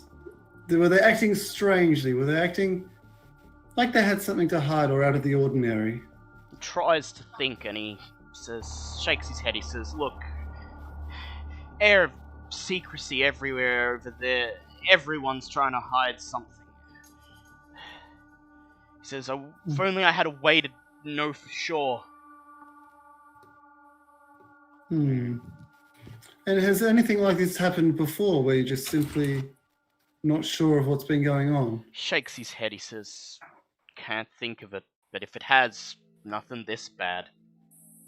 He then steps forwards and he says, "Look, you wouldn't be a doctor or anything, right? Would you?" I dabble in my own curiosities of sorts. If you... He steps up, he gets up from the bed, walks over to the bars, and he rolls back the left sleeve of his jumpsuit, offers his bare wrist, and he says, please, take my blood or something." Well, I do happen to have my kit here, so I believe we have time for this. "Do you draw a blood sample?" Yes. "Go ahead and make a luck check, please, as you're not authorized to draw a blood sample, and I need to..." That's fair. That's kind of an issue. Yeah, no. You take some blood, but in his gaunt, seemingly malnourished state, it takes a while until you find a vessel that's actually that's actually big enough to draw blood from, and you leave a couple of obvious-looking needle marks on his wrist when you're done. But Yep, we're going to prison. Draw a vial of blood. Hmm. He immediately pulls his sleeve down, returns to the bed, and buries his face in his hands.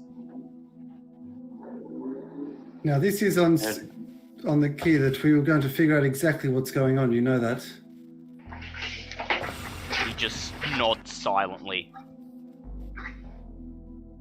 Hmm. You thank him for his time. Then you pocket the blood sample and leave the cell block. Agent Ambrose, you were attempting to find a telephone box, and you find one. You find one in a small outdoor smoking area just down the hallway from the cell block. You drop in a quarter and you pick up the receiver. Before I do that, I want to just make sure no one's around. Yes, go ahead. Make a spot hidden check, please. That is a 2. Yeah, you look around, and when you entered the courtyard, there was a man in an ill-fitting suit, probably a civil servant or something, finishing up a cigarette. But as you walk towards the phone, he butts out his cigarette, just curtly nods at you, and goes back inside. The coast is now clear. I pull out, deposit a quarter, I pull out a little sheet of paper with Harkin's private number on it, and I, give him a call. The phone rings through for one ring, 2 rings, 3 rings, and then you hear a click, and on the other end you immediately hear his telltale oxygen device.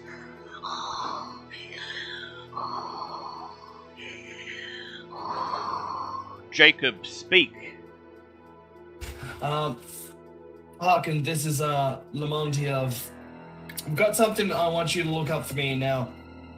I know I owe you a few favors, and you owe me a few favors from back in the day. I need you to look up something for me. Digging into this Stanley case. Apparently, some government people gave these guys some coordinates. Oh crap! Where did I put it? Can't even read my own. From a distant star, and they've done some recording. Now, I want to find out what government agents were doing this and what type of coordinates they were. Affirmative. I'll send the order down the chain. Expect results tonight. And I'll just give him just brief thanks and quickly hang up the phone and join the others. Meanwhile, everyone else has gathered back at the car outside the courtyard, once again under the watchful eyes of the insects and the crows, and Stanley's just climbed into the car, wondering what the hell's going on. And I believe HG King, you are going to test the blood with your kit. Yes, let's give it a try and see what happens. You set up your kit in the backseat of your car, which has been your bed for the last couple of days. I'd like you to make a forensics check, please.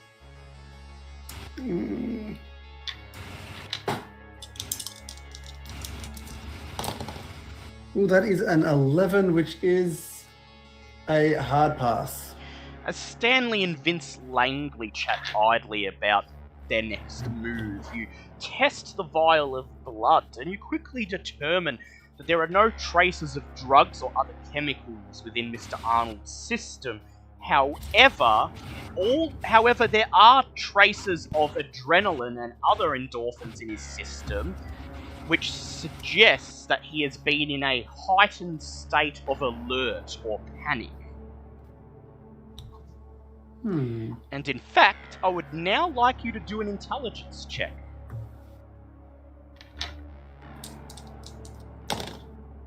That is a 4, so that is an extreme. The results are almost identical to those that were shown to you by Krillin Temperi. back in the Claudin equations case. I'd like you to now make a sen check. I was waiting for it. And that is another 11, so that's a pass. You lose 1 point of sen. It's at this point that Agent Ambrose pulls open the passenger side door and climbs back into the car. And then the three of you look around and see H.G. King in the back with all of his kit set up around him, and he's just gone white in the face as if he's seen a ghost. Now what? Because I don't know what's going on. What the hell is your problem, Kin? What's going on? Well, let's just say that the results of the blood test have come up with some alarming results that we have seen before. Interesting. Explain a little bit more about what the past stories happened.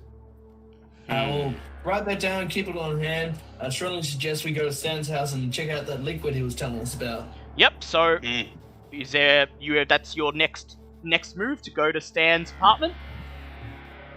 I can't think of it. Don't want to head to his work. Don't want to head to his workplace yet. Oh. Do I want to do his apartment first, or do the workplace first? Well, what time are we at? Now at about 10 to 3 or so. Do we want to do the workplace while it's open, or because if we go to the house... Actually, that's probably your best bet, because the last thing you want to do is try and have to break in anything, because obviously that would raise issues. Very well. Yeah. So you'll leave the apartment till later, and you could check it. You could check it either later tonight or tomorrow. And very well. So, any objections to heading straight out to the Great Plains Cruciform Array? I'm just worried about cover-ups and whatnot. Okay, well, so do we want to go to his? Well, we go to his house first, then we go to the lab the next morning. You do know that the police have already like been to his apartment. So if any cover-up has come down the chain, it would have already happened. Unless you mean a cover-up in progress at his workplace. Oh, I'd mean like this strange liquid Yeah. It could have been taken. So it's entirely up to you. However, you do know that his workplace, the Gpca, is about 4 miles out of town, so it will be about a 20-minute drive there. Yeah, let's go to the workplace. Alright. And so Vince Langley turns the key in the ignition and reverses the car out onto the street, and as the tires crunch over the asphalt, hundreds of insects scatter to let it through, and all of the crows perched on the power line above simply watch as you drive away.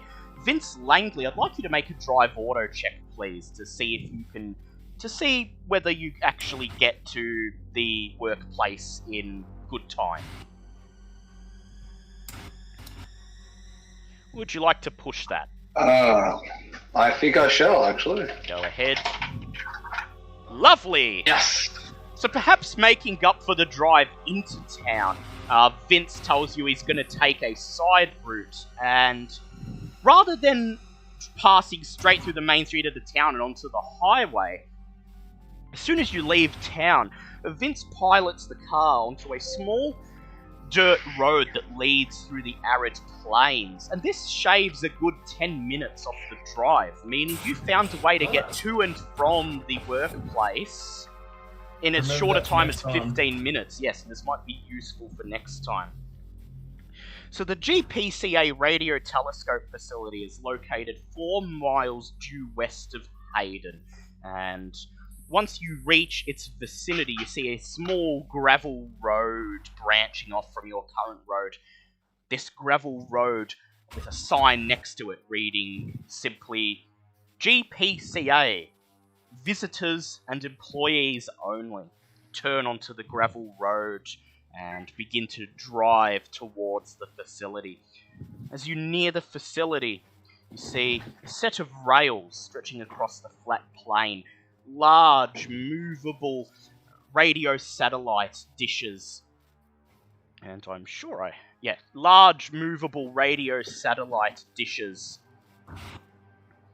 Sorry, I had to change the picture that's in the stream. I'll put it up in Discord so it can aid. So you can actually, because I don't know if you know what a radio telescope looks like, so I'm just going to put that up in the chat. Would you laugh if I said I did? Yeah, I mean, I'm sure people have probably seen it on TV or something, but... So as you near the facility, you see a set of rails stretching across the flat plain. Large, movable radio dishes are mounted on these rails, while other, still larger dishes are permanently stationed nearby. The entire array appears to be nearly 5 miles long from east to west, 2 miles north to south, and at the junction of the cruciform, there is a small cluster of buildings, including a 4-story tower topped by a gigantic satellite dish, and a couple of cinder block buildings that appear to be either maintenance sheds or dormitories for the scientists.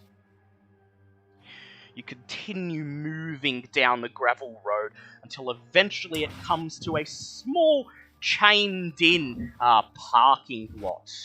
There are a couple of cars scattered around, rather modern-looking sedan station wagons, normal civilian cars. You park your car here, and then continue the walk down the gravel path into the facility proper. As you make your way towards the facility, walk down the gravel path as your footsteps crunch on the dirt and as the humid winds of the Great Plains buffet you. I'd like everyone to please do a listen check. That is a 16, so a pass for me. A listen check. That's a 2. Oh no, that's a hard pass for me. That's a fail for me. That's okay, that'll be a group pass. As you make your way down the small trail, leaving the car park behind you, and as the satellite dishes slowly grow larger, you suddenly hear, coming from somewhere just off the trail, somewhere in amongst these small tufts of brush, grass, and shrubbery.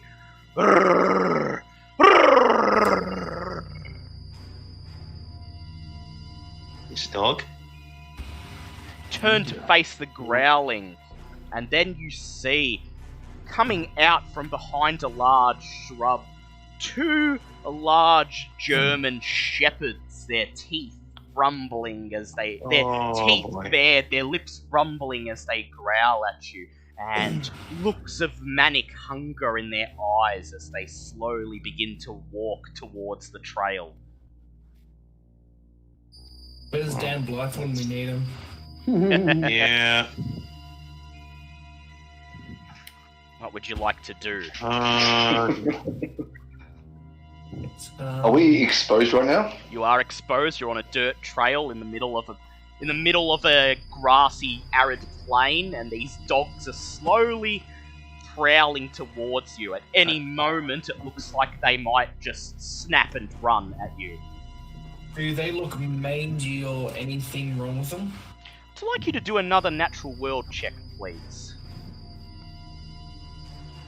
That is a 3. They don't look mangy or unwell. They're quite well fed and well built. They appear to have been someone's pets, most likely, but they are growling with an almost insatiable, angry hunger, and almost appear to you to be rabid.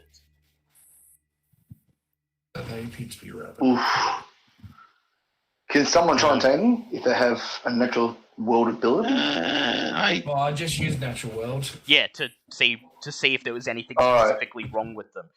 And based on the fact that they appear to be rabid, you're expecting that they will pounce at any moment, meaning you have very little time to decide whether you're going to attempt to flee or fight, or take a shot while you still got the chance, or attempt something else. I feel like I don't think we're going to be able to outrun. Is it possible to do a dex check? Is it possible to try and lure them one by one? Well, they'll probably all come at exactly the same time. Lure them and try and leash them if we have any sort of way to attach their collars together, or... It would be very dangerous. You'd have to pin them down and wrestle with them. You'd probably get bitten in the attempt, but if you would like to subdue them without killing them, that is a possibility. Alright, let's just cut to the chase. Let's kill them. Alright. No. I would like to take my sawn-off shotgun and... Take my Sean out. I'm Sean! My sawn-off shotgun and just shoot close enough to the feet but far enough that nothing will hit them to try frightening them away. To scare them very well, I'd like you to make a firearms check, please, to make sure you shoot in front of them without hitting M1. That is a 50, which is pass. Reach into your trench coat, pull out your sawn-off shotgun. You raise it and bang! The shell hits the dirt right in front of the two dogs, sending up a cloud of dust. Suddenly, both dogs bark and set off full tilt towards you. Oh shit! Yeah. Okay. So they're coming. Agent Ambrose, I need you to make either a dodge or a fighting brawl check, please. I'll go with dodgy dodge. That is a 10. A 10. Which is a hard pass. Crit pass. One of the dogs rushes towards you, its four legs pumping as fast as it can, and it leaps in the air. You attempt to dodge, but you're too slow. The dog, with seemingly supernatural speed, jumps onto you, pushes its paws into your chest and knocks you to the ground. It pins you down and begins to maul you, savaging your flesh. And you take 3 points of damage. Would that be 2 because of my trench coat? Oh yeah, 2 points of damage as it attempts to bite through your trench coat. Meanwhile, of the 3 of you remaining, I know that Vince Langley's luck is 34. What is your luck, Stanley and HG King? 47. 36. Ooh, okay. So they're going to go for Vince Langley. Vince Langley, I would like you to do either a firearms, fight, or dodge check, depending on whether you want to try to shoot the dog as it runs towards you, or get out of the way. Please get the dog off me. Do we have all the same rules as D&D? Like, if I dodge successfully, can I use an attack of opportunity? If you dodge, you will be able to then fire your gun, but it will be with a penalty. So you can do that. It wouldn't be lying on the floor, wouldn't it? Well, you'd be, because it's all happening within seconds, so it'd be, you don't have the time to do both. Right. You have the time to do one and then attempt to do the other. So 48. Oh, that's a pass on the dodge. That's a pass on your dodge, okay. The dog runs and leaps at you, and... Oh, no. Okay, I will now ask... Before I deal the damage, I will ask you to make a firearms check at disadvantage, please. As you attempt to dodge, realize that the dog is running at you and raise your gun. Yeah, alright, so it's going to be 88, so it doesn't matter. You're going to miss. You fire your gun, bang, and the shot goes wide, and the dog leaps at you, pins you to the ground, and begins to savage you. You take 3 points of damage.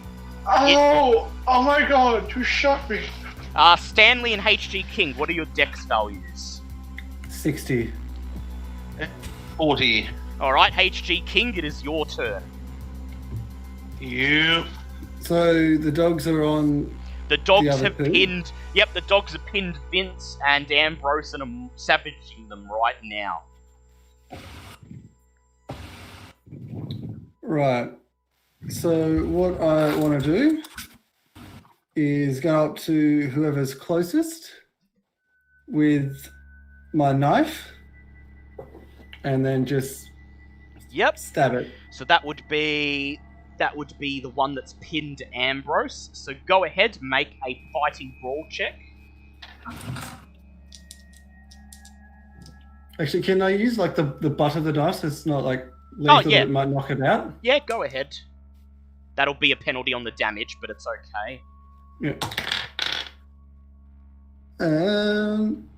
That's a fail. That's a fail. Yeah, you sneak towards the dog with your weapon drawn, and just as you raise your arm to swing at it, the dog notices you're there. It turns and snaps at you.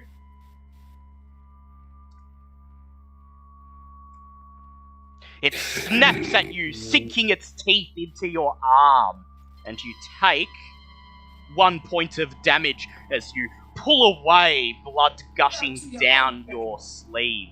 Stanley, it is your turn. Alright. Well, I might try to subdue one of the dogs that's currently latched onto... There's one latched onto at least 2 people in this group. Yep, that's... So I might try to tase one of them to see if I can get it to get off. Yep. You could tase the one that's next to that's pinning Langley, and you may fire with advantage, because he is right next to you. Thank God. Let's see if any time I spent trying to work on my shooting I'll actually be to back help in a that. second. Yep. The 42, that's actually a pass. 42. Actually, I might try with... Yeah, no, actually, no, the second roll was a 17, so I'll take the 17 and make that a hard ball. It's a taser, so it's still only done damage, but You still. take a step towards Langley, hold out your taser and fire. You watch as the cable plugs into the side of the dog and a bolt of electricity surges through it. Roll the damage, please. What's this for damage is just done? Ah, yeah, it's just stunned. So the dog is going to make a constitution check. Now, since there was a hard pass, we'll have to make a, Yeah, it must like, make disadvantage or something? Ah, yes, it does. I'll make it go with disadvantage, which is good because it got a 3 just then, so... Good. Yes! The dog yelps in pain, and then as the electricity surges into its body, it falls over onto its side, its legs, ears, and head twitching violently.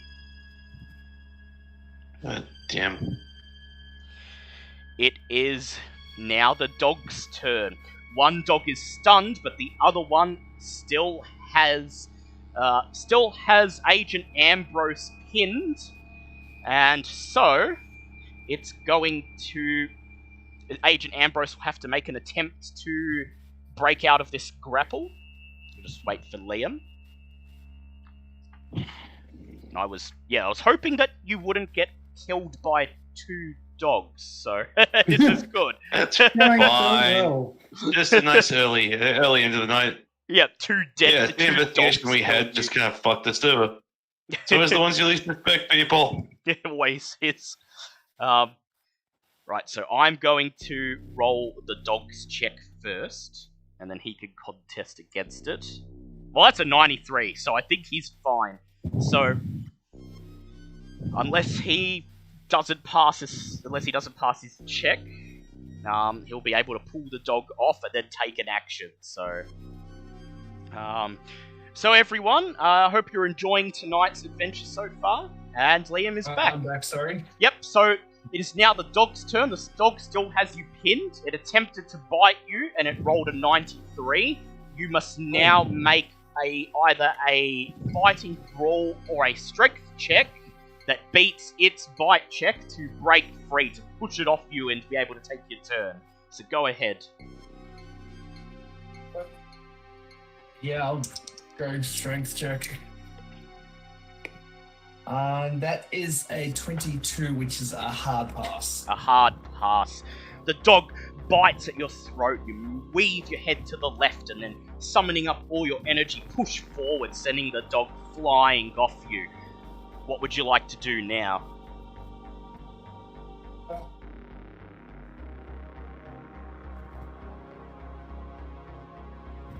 Is it shotgun time?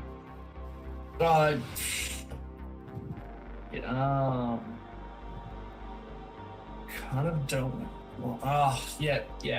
Alright, go Shotgun ahead. time. Make a firearms check. That is a 16, which is a Hard pass. Okay, so roll your damage, and you are within 5 feet, so you roll the 4d6 and double it, please. 1, 2, that's 3. And that's 11 and 15. 15, lovely. You raise your shotgun and fire. The dog opens its mouth to bark, and then suddenly its head explodes like a watermelon, and its lifeless body slumps forward. God damn son of a bitch, I just trying to scare them off, but no, I did not want to do that. Stanley, you currently have the other dog on the end of your taser. It's thrashing around wildly. What would you like to do? It's a good question. I legitimately never thought I'd get this far with my gun shooting. Like, Release it from the taser, or just go put it down with you? I was gonna say, I don't really want to put the damn thing down. We definitely know it's rabid, correct? You have a strong feeling that it is, yes. Damn it. Oh, they say about taking how to deal with rabid animals. So if it's, not moving or anything, could I just move up to it and just shoot it? Yeah, it's just twitching on the end of I wouldn't need to roll. No, you don't need to roll. You could just walk straight up, hold out your gun. This is just... I'm gonna say it's just breaking my damn heart, though. I gotta tell you. I know. Point the gun towards the dog's twitching head and close your eyes as you fire. The dog makes a death yelp that echoes around the plain, and then it stops moving.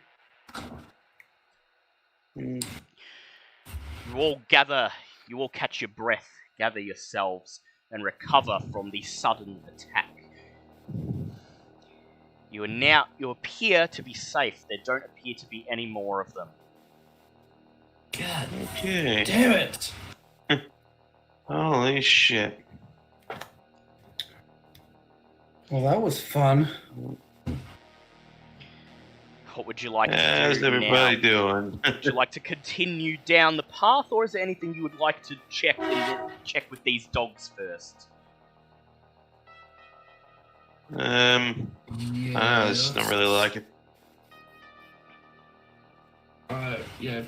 Have a closer look at the dogs, I think. Yep. So I would like HG King to make a forensics or a medicine check, please. Either one will do.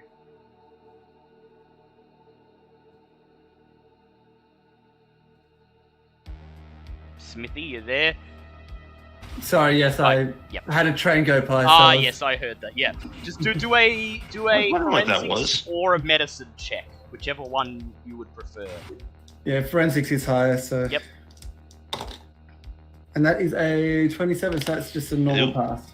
You examine both of the dogs. They appear to be just ordinary German shepherds, and then you take a blood sample and quickly analyze it, and you find that they do not appear to be infected with rabies at all. However, their blood is almost entirely adrenaline, and they are in a very, very high state of alert when they attacked you. I would like you to make an intelligence check, please.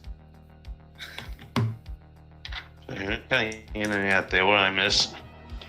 Smithy's testing the blood of the dogs found that they weren't rabid. They were just in a very high state of arousal. Can that be pushed? Yes, it can. Oh. That good. is a 23, so that is a pass. The words drift into your mind. It's affecting animals now. I'd like you to make a SAN check, please, Smithy. And that is a 43, which is exactly what my sanity is. So, 0 SAN loss. Would you like to divulge what you found to the rest of the cell? Yes. They seem to no longer be just infecting people with it. They're testing. They possibly tested animals on it as well. Yep. The test on the dog revealed the similar results as to Stanley Arnold. So. God damn it. Usually they start with animal testing and work their way up to human testing. Clearly they felt cheeky today. And so, you take a breath, try to recover from the events that just happened, and continue making your way down the gravel trail towards the radio telescope array.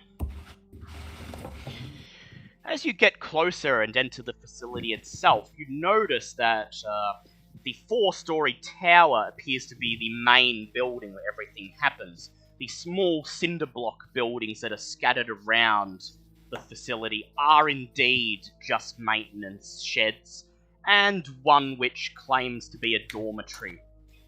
Where would you like to go? Oh boy. So the observatory and somewhere that's dog friendly. You could try to check those other buildings out. It's not where a visitor would typically go first. You would go. Can we do a spot hidden check? I mean, if you want. Oh, so can we do a listen check to hear if there's anything else in the distance? Yeah, go ahead. Do a listen check if you like. Who's got the best listening skill? Because in real life I got 0. My listen. What's my listening? 40. I'll give it a shot. Yeah, 40's not So bad. I don't want go any ahead, more of those Vince. dogs. Yeah, go ahead, Vince.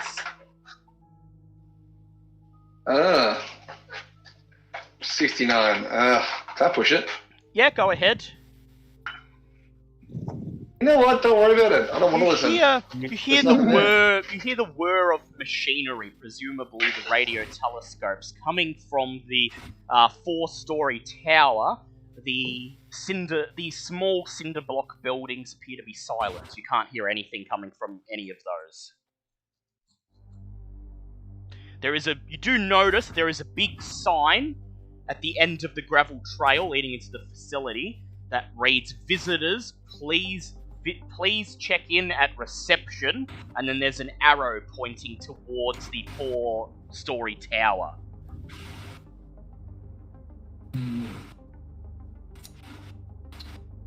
Well, I think we should try hunt down this the Dr. Jenny Hooper. Yes, that might be a good idea. So you could try to sneak around in the maintenance sheds or the dormitories if you like. Presumably, well, you know Stanley Arnold had an apartment, so it's unlikely that he used the dormitories here. So with that, would you just like to enter the main building, the 4-story tower?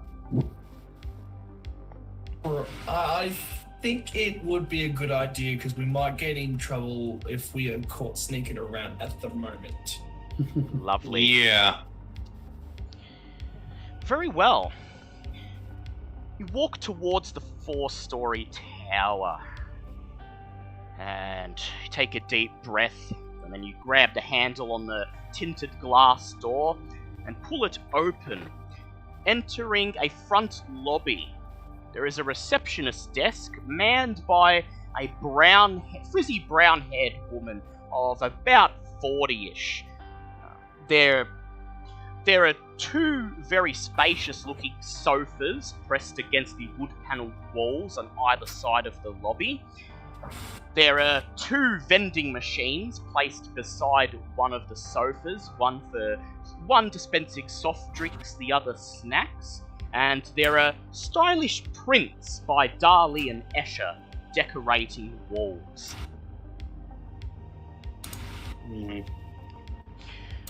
The receptionist looks up, noticing you're there, and she smiles and she says, "Oh, do you have an appointment?" Hi there, we're looking for a Dr. Jenny Hooper, if she's around today. Jenny Hooper. She types something onto the computer in front of her, looks at the results as they pop up on the screen, and she shakes her head and says, I'm sorry, there are no appointments with Dr. Jenny Hooper today. May I ask what your business is here today? We're here on Stanley's behalf. She said she's friends with him, and we would be able to talk to her if we mentioned his name. She frowns. She says, "Oh, you mean Dr. Arnold? Yes, unfortunate. I'd like you to please make a persuade check, Agent Ambrose." That is a 50, which is a pass. She frowns and she types something into the computer and she says, "I'm Dr. Hopper is very busy at the moment, but if it's something to do with Stanley, I suppose, I'm sure she would be happy to give you a few moments." She types something else into the computer. She says, "Very well. I'll have Jenny come and see you. If I could direct you to the conference room, and would you mind waiting there? That's usually where we direct visitors when they have an appointment." Yeah, thank you kindly, ma'am. She says, "Very well. Pass through the staff lounge door behind me. Head upstairs, and the conference room is on the right on the second floor, opposite the main computer lab." She smiles at you. She says, "Please, while you're waiting, please note that the third and fourth floors are off limits to all visitors." Seems All fair. right, thank you. At this point, well, you notice that despite the fact that she told you what's on the first and second floors, she wouldn't tell you what's on the third and fourth ones, despite saying they're off limits. That is true. Yeah. Oh, Stanley sort of just looks and going, "Look, I'm sort of a fellow tech guy myself. You wouldn't happen to be able to tell me what exactly is on it? Like, I know we're not allowed to go up there, but I'm a tad curious as to what's going on up there. I don't suppose you'd be able to I'd just..." like Stanley to make an education check, please. Oh, yeah. Education. And that's, oh my god, that's a 2. You Damn, rattle off. I love these dice are amazing. You rattle off a list of the complex computer systems you've worked with, and some of the things you've heard about this array in particular, and start an idle conversation about what kinds of computer systems they're working with and how you'd love to see them, and you don't often get the chance to see high-tech stuff like this, and eventually she tunes out because she loses track of the conversation, and she says, "Oh, well, third floor, we don't have any computers up there. That's just the offices for the technicians, and the fourth floor is the control room for the radio telescope, of course." She says, "If you want to see computers, I'm sure either Dr. Neal or Dr. Hopper would allow you to access the computer lab on the second floor." Mm-hmm. You thank her for your time, and then you follow her directions, passing through a spacious staff lounge stocked with shelves full of magazines, newspapers, videos, a TV with a VCR and a DVD player hooked up to it, and a large bookcase taking up the majority of one wall, filled with hundreds of scientific works spanning from hard theory to mainstream books by Stephen Hawking and Carl Sagan, even a considerable amount of fiction from Arthur C. Clarke, William Gibson, Isaac Asimov, Stephen King, Tom Clancy, and the like. Make your way up to the second floor, walk down the corridor, pass by the computer lab, currently obscured from you by the tinted black glass door, and then make your way into the open conference room just before the staircase leading up to the third floor, and you take your seats at the round conference table inside. While you wait for Jenny, is there anything you would like to do?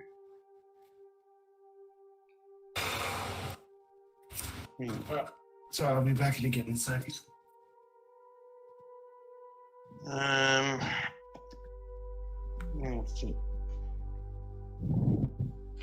You did notice that on your way here, you actually didn't see any of the other techs. That is... Presumably, they're all true. busy upstairs. Hmm.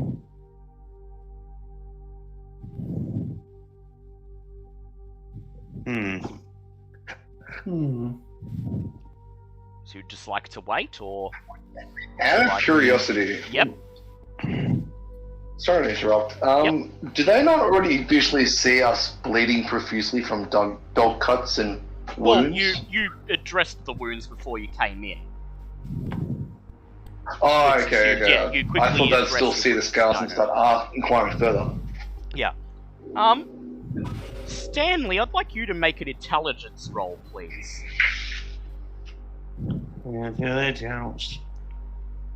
That is a pass. You have no idea how long it's going to be before Jenny gets here, and knowing that you didn't see anybody along the way, you wonder if you might be able to duck into the computer lab.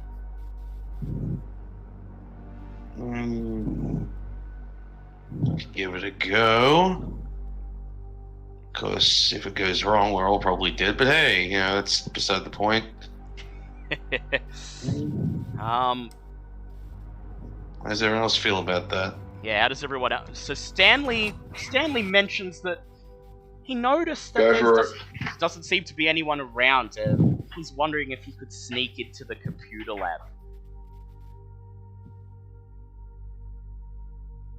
Do you guys feel ballsy enough to do that? Well, if Stanley thinks he can do it, we might get in the way with him and his computers. Alright, well that's 2 out of 3, Stanley, so it looks like you're going for it. I'm back, sorry. So Stanley, you stand up, leaving the others in the conference room, and you peek out into the corridor outside. You look left, right, and the coast does appear to be clear. You see no one coming from upstairs, no one coming from downstairs. And so you slowly, cautiously walk towards the door to the computer lab. And as you stand in front of the tinted black glass door, you can see on the other side just vague shapes, square shapes of mainframes and data centers, and you could probably try to look through the glass to see if there's anyone in there, but it would be difficult. Otherwise, you could throw caution to the wind, try to open the door as quietly as possible, and sneak in. Oh boy.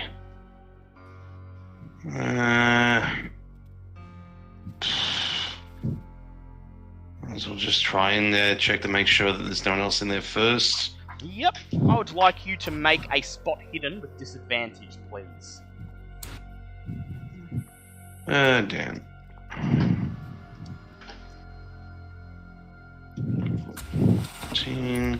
Well, crap, I got 14 and a 72, so that's a fail. I don't see shit.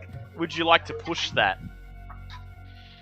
I mean, it's only the difference between potential life and death, so hell, why not?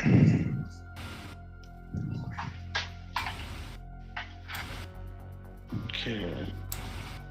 I would like to spend 2 luck points to just push that down to a pass.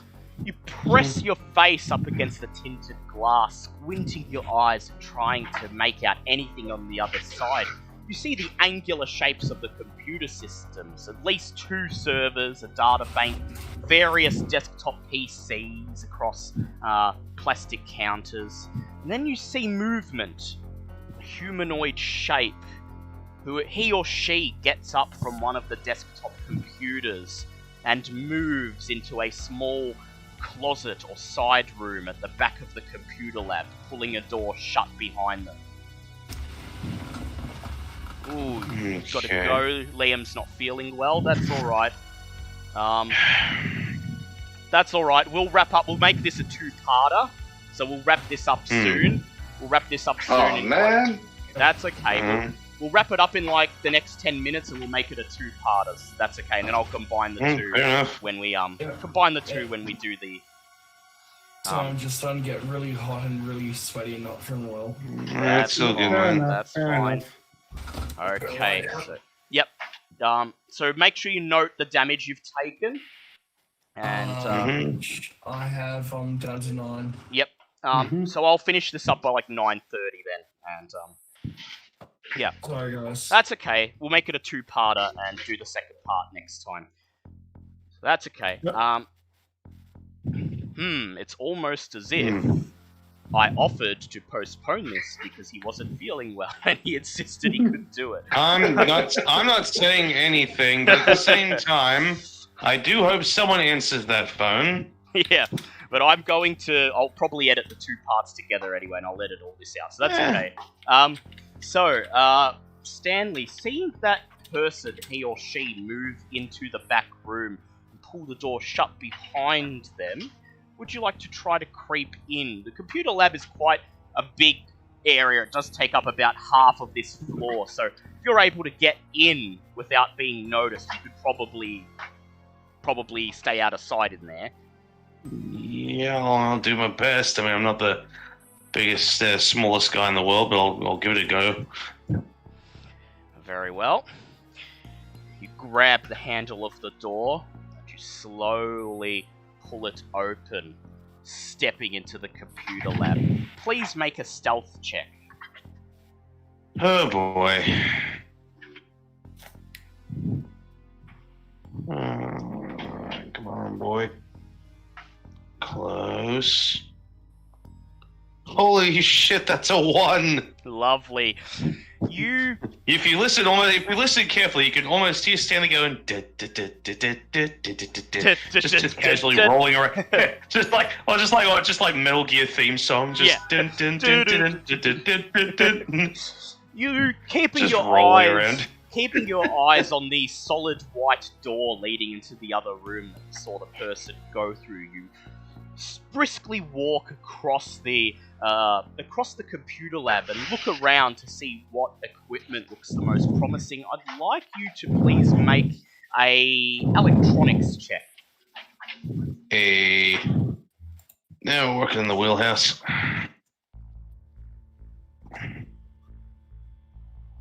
That's just a hard pass. You take a look around. There's a long plastic counter attached to the wall that runs across the computer lab with at least 10 or 11 desktop terminals on it. And in the middle of the room is taken up by 3 large server-class computers. And you look at these and you determine that the one in the very middle is the core data server. And if any computer information or reports or old emails or anything of the like are being archived in this facility, this is the server that will have copies of them all. And the security appears to be standard but not particularly tough. Well, would you like to risk going ahead and cracking into that? Alrighty then. Go ahead, make a computer use check. This is my best stat. I really can't afford to screw this one up. 59, that's a pass. 59. Okay. You spend about 5 to 10 minutes hacking in through the security, your eyes still on that door into the other room, and the security's pretty basic. You manage to get through without much trouble. The computer immediately logs on, and it's showing a feed of the desktop terminal that's logged into on the other side of the room that pops up immediately on the screen. It appears that the person you were watching was logged into a news website and reading the news. And so I will bring this up in the chat so you can see it. The headline of the article is South Pacific stirred by storms, earthquakes. Easter Island. Severe storms and tidal waves have racked the vicinity of Easter Island for the past week. Officials of the Chilean government warn against travelling in the waters west of that country, as an underwater earthquake is believed to have stirred up extremely rough seas throughout that part of the South Pacific. At least one vessel, the freighter Yolanda Gray out of San Francisco, has been lost in these storms. Rescue operations were suspended Monday due to rough waters and high winds. All hands are feared lost. Captain Paulo Rivas of the Chilean Coast Guard reports that underwater seismic activity is believed to be causing the disturbances in the ocean nearby. Rescue vessels have reported seeing new islands thrown up from the ocean floor. These reports are as yet confirmed. I'd like you, Stanley, to please do an intelligence check. Alright, let's go smarts. Okay, I'm gonna have to push that. Go smart. Smarty. Come on. Oh, God, I rolled a 92 and a 93, so... Nope, that ain't happening today. Your mind flashes back to just under 3 days ago in your trailer, just before Miss Green and her entourage turned up. Terrible earthquakes in Ethiopia. You shrug. This must be some coincidence. But there's plenty more stuff on the database to look through. Do you think you have time to look through it? Can I use a spot hidden check on the database? You're not with Yeah, you're me. not in the It's room. just me yet. here. Yeah, it's just Stanley. Oh, sorry. Just wait. You'll have a chance to question someone in a minute. Okay. So Stanley, if you'd like to look through the database, I would ask you to please make a library use check. Alright. Okay. Library.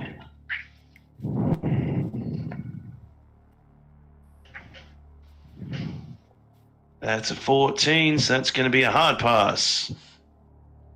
There are months worth of emails and nowhere near enough time to look through them, but on a hunch, you decide to check the inbox of Dr. Gerald Neal, who you were told was the head of this project. And you find, about 6 or 7 months ago, a string of emails between him and someone calling themselves Agent Croft. The emails detail Agent Croft taking an interest in the research being conducted at the facility and asking if Dr. Neal would be interested in a set of coordinates to monitor with the radio telescope. Dr. Neal this piques Dr. Neal's interest, and he accepts Agent Croft's offer. And a few days later, he is sent a sequence of numbers that you presume to be coordinates to be plugged into the radio telescope. A few days later, Dr. Neal responds to Agent Croft, stating that as soon as they plugged these coordinates in, they started detecting signals like they've never heard before, and asking where these wondrous coordinates were acquired and who Dr. Croft is to have this information. Dr. Croft responds a full week later, the last email he sends to the facility, simply stating that he works for a government intelligence agency and that the coordinates are derived from an algorithm known as the Claudin equation. Oh, god damn it, I knew it. Stanley, go ahead and make a SAN check, please. Yep. And that's a 19, so that's a pass. You lose 1d3 SAN as you are faced with the direct horror of your past returning. And that's a 1, so it's a happy day for Stanley. You take a few moments to comprehend what you just learned, that the Claudin equation that was tested by Majestic over 6 months ago in New Jersey has somehow yielded a set of coordinates in the stars that are being monitored at this very facility. And you don't know what the purpose is for this, and you don't know what those coordinates could possibly belong to, but you know that since the Claudin equation is involved, something has gone terribly wrong. Please make a stealth check to exit the computer lab. Gonna have to push that, because I don't like a 98 on my dice. Come on. Oh shit, well that's a 65. 65. Well, Very crap. well. You begin This could be a fun way. You begin walking across the vast computer lab, making a beeline to the door, and then your heart jumps into your mouth as the doorknob on the solid white door begins to turn. What would you like to do? Would it just run for the door or try to talk to whoever's coming out? Jesus. Fuck it, go for the door. Alright, go ahead and please make a dex check, Stanley. Oh, God. Oh, wait, that's a 15. That's a hard pass. As soon as you see the doorknob beginning to turn, you sprint across the remainder of the room. Run, fat boy, run! Grab the handle of the tinted glass door and literally throw yourself onto the carpet of the corridor outside, pulling the door shut behind you. And as you pull the door shut, you hear the sound of the solid white door opening, and you see the human silhouette step out into the computer lab. He or she, whoever it is, spends just a moment, looking at the door you just exited through, and then you see them shrug, and they return to the terminal that they were at a second before. Meanwhile, we cross to the others waiting in the conference room. You bid Stanley good luck, and Agent Ambrose just narrows his eyes and says, "Hey, kid, don't get caught." Stanley nods, and you wait for a few minutes, and no less than 5 minutes after Stanley left, you hear footsteps outside the conference room, and Dr. Jenny Hooper, a young woman of about 28, 29, with shoulder-length reddish hair, a face covered in freckles, and very nerdy glasses, steps into the conference room. She looks at the three of you, her lips pursed, her teeth biting into her bottom lip. And then she just places a hand at her hip, and without taking a seat says, "So I'm told you're friends of Stanley, right?" Agent Ambrose says, "Yes, ma'am. We're looking into his death. Feel it might be related to his work here."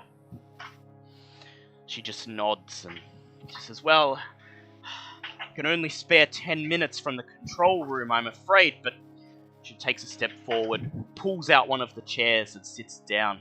Holding out her hands, she says, "If you have questions, I'll do my best to help. Anything to set Stanley's mind at ease." H.G. King and Vince Langley, it's time to ask questions. Ooh. Oof. Alright. Should I do an intelligence check to see if I can try and work my way into the right sort of questions asked? Ah, lovely. Go ahead, do an intelligence check. Let's see if I can try and get some information out of him that Out of her, yep. requires some smarts.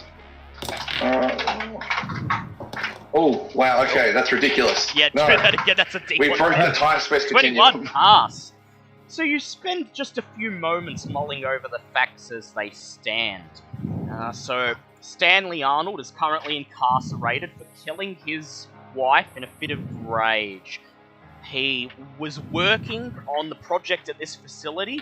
They were tracking a strange signal. A strange signal in outer space. The head scientist was apparently recording this as sound waves on a tape somewhere, and the dogs that attacked you just outside the facility showed signs of being affected by whatever caused Stanley to fly into a murderous rage. And so, the main questions that jump into your head are to ask her about the signal, the projects that they're working on, about Stanley's work here at the facility in general, and maybe about what she could tell you about the rest of the crew and anything suspicious that may have happened in the facility recently. Alright, I'm just writing down the chat box so it pops up in the the chat. Yep, so what would you like to address first? I would like to inquire about number 1, the project signal. Okay. What were you investigating? So I'd like you to please do a persuade check. As soon as you start to mention the project, she purses her lips, but... Lovely. She purses her lips, seemingly hesitant to talk, but you've interviewed many people who have been unwilling to talk in the past, and you know an in, and you ask her that this isn't going to be on the record, we're not writing a story, it's never going to be published, but this strange signal that she and Stanley were working on, you have evidence to suggest it is causing things to act violently. What could she tell you about it? She purses her lips, and she says, well, as long as this isn't going to get back to Dr. Neal, he could fire me if he heard I was telling you any of this. She says, we were given coordinates. Dr. Neal saw some coordinates some months ago from someone in the government, and on a whim decided to put these into the radio telescope, listen in on those coordinates and see what we could find. Straight away we heard this very intense radio signal of frequencies that are above the standard band that you would hear among normal cosmic noise. And based on the frequency and the output, how it seemed to come in bursts, there seemed to be some uniformity to it. The team's first thought was that it was intelligent, aliens somewhere in the distant stars. But the more we listened to it, the more we came to realize that it was too uniform to be intelligent. The signal would release bursts exactly every 66 milliseconds. On the dot, there was never any variation. And so, eventually, she looks around to make sure the coast is clear. She leans forward, she says, do I have your promise that this is not getting out to the public, is not leaving this room? You have my absolute assurance. I will only ever paraphrase, but never you directly. I would like both of you, HG King and Vince Langley, to please do appearance checks. Oh, itchy. Appearances.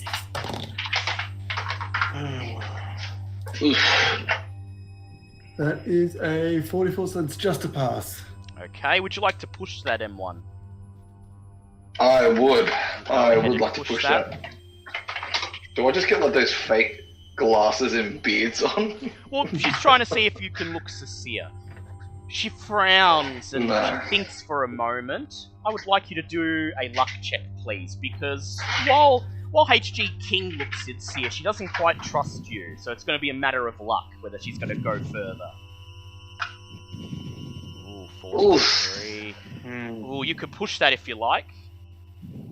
How much am I off? I'm 6 off again. Yeah, you're 6 off. Alright. And you can't spend luck on luck checks. Could I just get HG King to ask the question on my behalf? Yeah, alright, I'll get a HG King to do a persuade check, please, with advantage. Just coax her into talking further. Okay.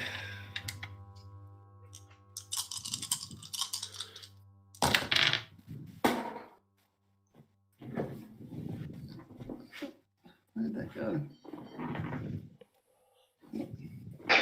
You lost it. I lost the dice. Yeah, no, that was neither of those were any good.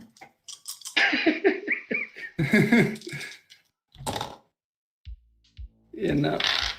I don't have persuade, so it makes it very difficult. Yep, she just frowns and takes a breath and she says, okay, look, all I could say is, well, mainly Dr. Neil began to think that the signal was coming from a star we hadn't discovered before. She looks around, she thinks for a moment as if thinking what to say. The Nemesis star. She says, that's all I'll say on the matter. The team is examining this signal, and our goal is to find proof that the Nemesis star truly exists. And if it does, well, that will be a major breakthrough. We'll all be rich and famous.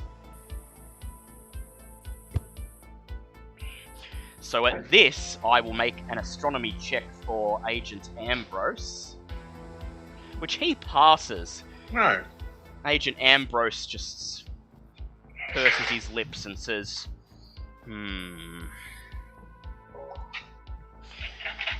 Jenny shrugs and she says, is there anything else? Please, I'd rather not talk about the project any further. Well, we've seen that some odd responses from people in terms of obviously the rage and everything, and with the dogs. Have you noticed anything with any other colleagues acting strangely? I'd like you to make an appearance check, please, HG King. That is a 3. She looks at you and she scratches her head and pushes her glasses with her index finger up her nose, trying to think of the past week or so. And she says, well, everyone here has been a bit on edge, not least of all Stanley, and to be honest, we've all been feeling a bit uncomfortable ever since Dr. Neil let us listen to the signal on that tape of his. She says, I can't think of anything in particular, but look, I'm a grad student. I'm not from around here, so I live in the dormitories, right? And a couple of nights of the last few weeks, I've been noticing strange lights in the sky, middle of the night, usually just before and after midnight. Strange white lights. They'll either blink in the night sky, or they'll zoom past the sky, or move in impossible angles. Sometimes they even hover. Always, it's above the dish array. She says, I'd go out to... I've been tempted a few times to go and check that area of the facility, see if I can find anything, but I've been so busy working on this signal that Dr. Neil would notice if I was absent for more than 10 minutes at a time, and to be honest, there's at least 50 of those satellite dishes out there in the array, and it would take some time. It would take some time to do a meaningful search of the area. Do you know anyone else who has seen these so-called lights in the sky? She says, yeah, a couple of the other techs. We mentioned them to Dr. Neil, and he didn't take notice of it. He said, just focus on our work with the signal. But it's a common topic of gossip when we're in our off hours. No one knows what they are, but as I said, we're all a bit on edge here. And so no one's gone to check on them. They're just left their curiosities and kept to their work. She says, as far as I know, no one's been out there, but something dawns on her. She says, well, everyone's busy right now. They're either in their offices or in the control room. No one's actually keeping an eye on what's happening on the facility grounds. If you wanted to do a quick check, be my guest. She reaches into her pocket and pulls out a plastic card key. She says, this will let you through the gate just outside the disarray. Well, thank you. And one more thing. Did anyone ever question where this Neil got the coordinates from? She says, all he said is that they came from someone in the government intelligence, and that he tried to ask them more about it, and they refused to divulge any details.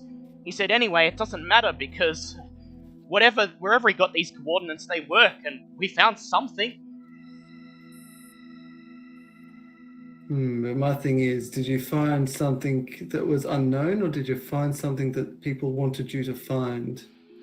She bites her lip and she says, well, I've heard the signal itself on the tape, and it's something else.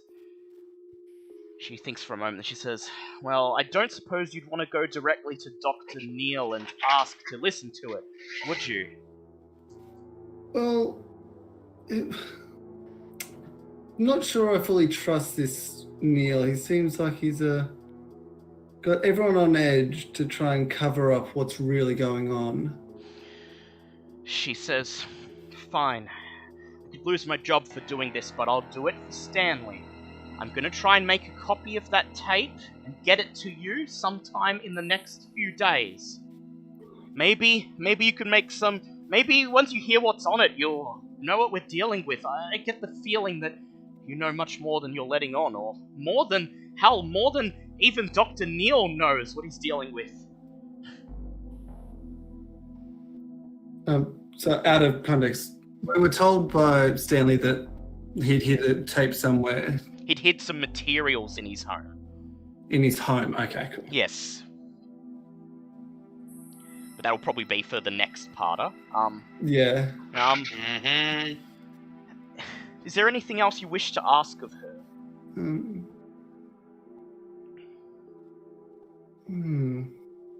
What was the third thing that you had? Three things. Well, Question number 3. Yeah, has anything weird been happening? And she sort of kind of covered that with the lights. I think it covers pretty much everything. Well, we definitely appreciate your assistance in all of this. As you said, there's lots going on that, from previous experiences, we know for your own safety, just to not completely divulge everything, as I'm sure you're aware is sensible. She opens her mouth to say, she nods and opens her mouth to say something, and then you hear a loud beep beep. She clasps her hand to her belt and pulls open her coat, and you see a page there. She just says, damn, Neil's noticed I've gone. I've got to get back to the control room. She stands up and begins to hastily make her way to the door. Please, look, I'll try to make contact with you in a few days. You'll be staying at the motel in Hayden, right? Believe that's right, yes. She says, okay, I'll try to make contact with you. Look, for Stanley's sake, good luck. And if anything else, you notice anything out of the ordinary, just give us a note. Could very much help with clearing Stanley of this crime. She nods, and then she ducks, almost runs out of the room, and barely 30 seconds after she's gone, Stanley comes back into the conference room, red in the face, huffing and puffing. You look like you've had some adventures. Stanley. Yeah, good news, bad news, as per usual. What do you guys want first? Oh, just hit it up. All right. Well, in that case, Good news is I figured out a little bits on what we're dealing with. Bad news is comes from our that really fun book someone tried to read once that got our buddy Krillin killed. Turns out they're using it here for something involving the signal, which is clearly not working for people. Agent Ambrose nods and he says, the Claudin equation you're referring to, correct? Yeah, that. Sorry if I slipped on the name. At the time when I was in a different dimension watching my friend get torn to pieces, I was a little vague on the details. He smiles and he says, well, boy, it just so happens that Harkin, that would be Alphonse to you, told me all the pertinent details of that case. Well, it's not often I say this, but I don't like how this is panning out. He says, you know what, I feel like we should take that girl's advice and go for a nice stroll amongst the disarray. Who's with me? It seems like it's the next course of action. As long as I have to run, I'll do wherever. Well, Oh boy. hopefully we won't have to run, but as I'm sure you're aware, you never know in these situations. You stand up, Yep. begin to make your way out of the conference hall, passing the computer lab, hearing the beeps and whirs of all the electronic equipment on the other side. Make your way out of the main building and into the facility proper, and as soon as you push the door open and step out into the yard, the orange sun almost blinds you as you notice the first streaks of red in the sky above. It's just after 4:30, an early sunset starting to appear. Oh. And when things get dark, based on prior experience, you know that things don't end well. But just the same, the dish is here. This is probably the only chance you'll be allowed to actually look at it. So would you like to leave? Yep. Quit while you're ahead, get back to town and book a motel room, or would you like to just quickly do as much of a thorough a search as you can of the dish array? You said it was quite Alrighty. a large area, didn't you? It is quite a Like large area, so it will take at least an hour or more to meaningfully search it. And we were told that the lights usually appear around midnight-ish. Yes. But that said, you're not specifically looking to witness the lights, you're just looking to see if there's anything out of the ordinary in the dish array that may have something to do with these lights. You figure that staying here till midnight probably isn't a good idea, No. because by then the day's work will have been completed and Neil and the other techs would have come out of the tower and begun to make their way home to the dormitory. And this is when it would be potentially possible that someone would notice that you have unauthorized access to the dish array. Yeah, so Tom's kind of the efforts on this one, I imagine. Yep. So you want to bite the bullet, do the search while you got the chance? There's one as well. Yeah, why not? Alright. Begin to walk over to the dish array. And as you walk across the open courtyard of the facility, Ambrose begins to talk. Any of you heard of the Nemesis Star? Yeah. Who would say something else? Well, that's a good question. I was going to say that's a good question, have we?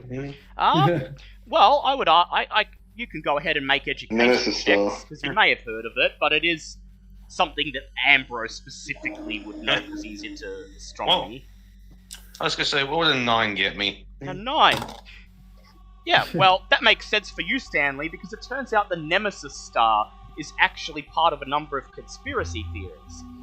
The Nemesis theory was born in the 1980s, and it postulates that a small, very distant star shares our solar system.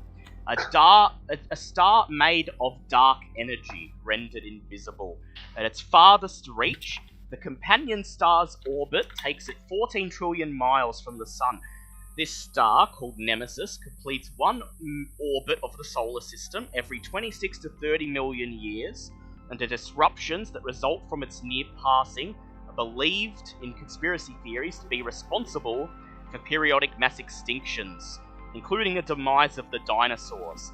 The conspiracy theory goes that every time the Nemesis star orbits through the Oort comet cloud, its magnetism expels asteroids towards Earth that strike the Earth and blot out the sun with dust, in turn killing many life forms. This theory is not commonly accepted in scientific circles. It's often seen as fringe science, hence why you know about it, Stanley. I was going to say, for the sake of not having to repeat all of that, we'll just work with that. You just... Stanley sort of just rattled pretty much that off to everyone as we're walking, gets the end, just breathes in and goes, so yeah, all full of good things, probably not a massive issue that's going to directly screw with our lives in the next 5 minutes, but yeah, sure, I know of it. Why? Agent Ambrose just nods as he listens to you recite everything you know about it to him, Vince Langley, and H.G. King, and then he smiles and he says, well, I've been in this a long time, boy. I've seen things that had the potential to eradicate the human race. I've damn near prevented mass extinctions before. And so I gotta ask you this question. What do you want to bet this is? That they've contacted the Nemesis star, or they've contacted something else that they think is the Nemesis star? Something that's much worse. Well, going by what... Sorry, you go first, Mr. King. I was going to say, by going by what has been told to us about them getting a mysterious government organization giving them the coordinates, my guess is this government organization is one we've had dealings with in the past and is up to no good, so quite possibly the real deal. I'm willing to bet it's a mixture of the two. I reckon it's something worse that using the Nemesis star for its own end. Agent Ambrose just frowns. He looks at Stanley and says, You've already learnt a lot, boy. You could be like me one day. Just clean up the trailer of yours. No promises. You reach the high chain link fence topped with reams of barbed wire that surrounds the dish array. And Agent Ambrose reaches into his trenchcoat pocket, pulls out Jenny's keycard and swipes it in the reader. You hear a loud beep beep, and then the gate swings open, admitting you all access. I would like all of you to please make spot hidden checks.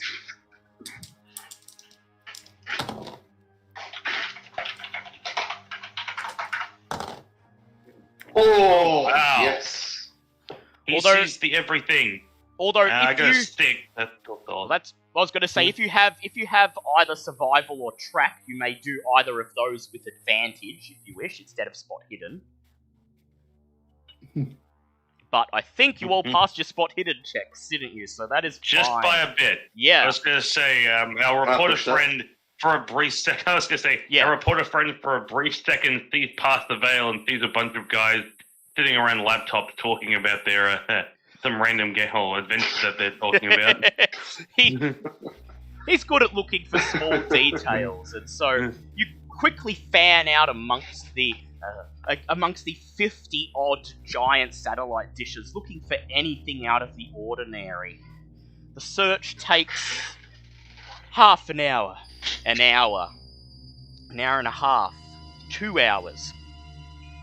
The sky above you turns bright red, then deep crimson, and then slowly fades to purple. And then just as the purple starts to fade away, as the first hints of darkness appear, after you search for 3 solid hours, you find something of note.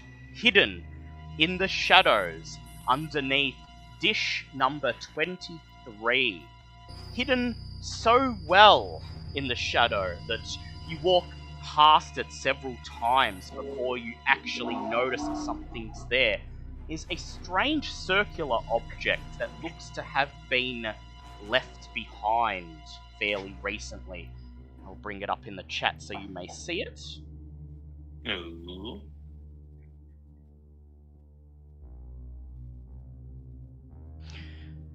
It's a large Oh.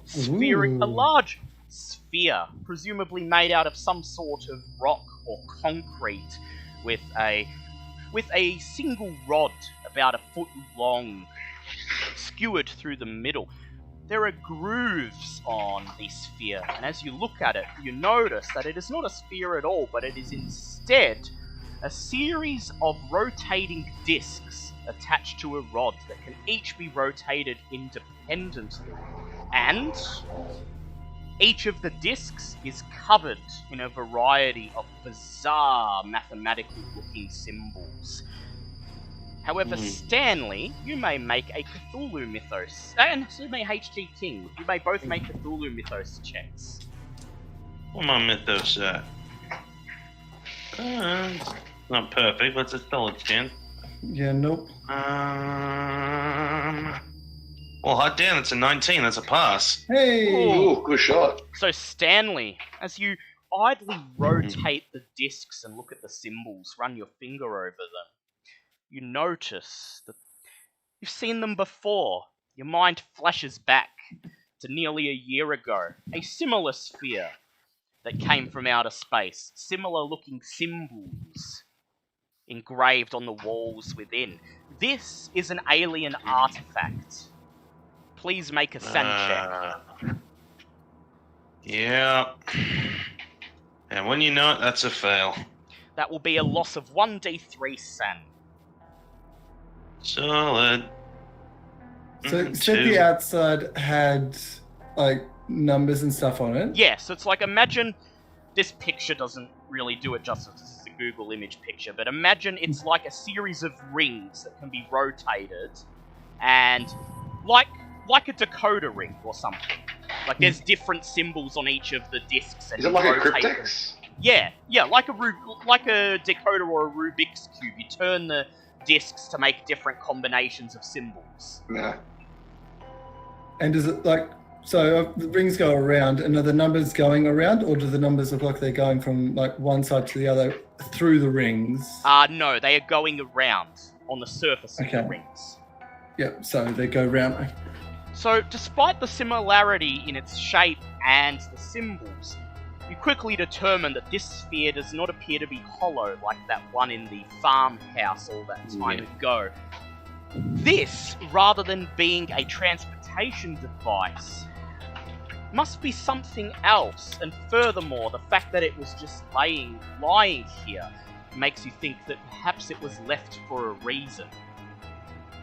And so, would you like to take it back into town, attempt to decode it, and rent a room at the motel before we call an end to the session? I was gonna say, is it small enough that we could sort of carry it out without it?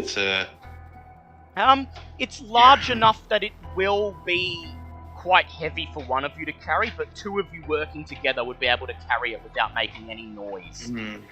Because it is about a foot long, so it's reasonably big. So there's no way we can quietly take this thing out without people noticing? Oh, well, there's always a chance that you just won't run into anyone. And based on the fact that it was just lying here, you doubt anyone else noticed here. Fair enough, then. So who would like to... What are your strength values, guys? I believe mine's 30. Well, I'm half pansy. Alright. So, if you'd like to get this... You'd like to get this out of the array, through the courtyard, back up the gravel track, and into your car without being seen. I passed. You passed, yep. So I would like... Yep, so he passed the strength check. I would now like one of you to please do a stealth check. Anyone have Vince. stealth? I do not have stealth, no. I do have stealth. Oh, Vince? Okay, so Vince, would you like that roll to be your... already carrying it. Would you like to say that can be his stealth roll that he passed, and someone else can do a strength check? Well, I just passed my strength check. Okay. I've got a strength of 50, so... He's passed strength. The guy's passed stealth. Stanley and H.G. King slowly carry the great sphere away across the dish array into the through the lengthening shadows of the coming night, while Vince Langley and Agent Ambrose keep a lookout, directing Stanley and H.G. King away from one shadow to another to ensure you remain out of sight. It's arduous and tedious work. But after about 20 minutes, you find yourselves once again at the end of the gravel road, back in the small parking lot, loading the sphere into the boot of Stanley's car. A job well done. Ambrose smiles. He says, so the new cells aren't as badly trained as I've heard. And then he opens the passenger side door and climbs in. Yeah. He will sigh and climb back into the car. Stanley just sighs and just climbs in, yep. Vince turns on the engine. The headlights flood the immediate vicinity as you begin to make your way back into the town using the alternate route that Vince Langley found on the drive up. You reach the town and drive down the main street, keeping an eye out for a motel. And as you drive along, I'd like all of you to make spot hidden checks, please. 36, so that's a pass. Alright. That's a 19, so that is a hard pass. 56, that is a fail. As the small analog clock on the dashboard ticks over to just past 8 p.m. You notice that the streets of Hayden at this time of night are deserted. The lights are off. The few shops and businesses that this town houses are closed up, shuttered for the night.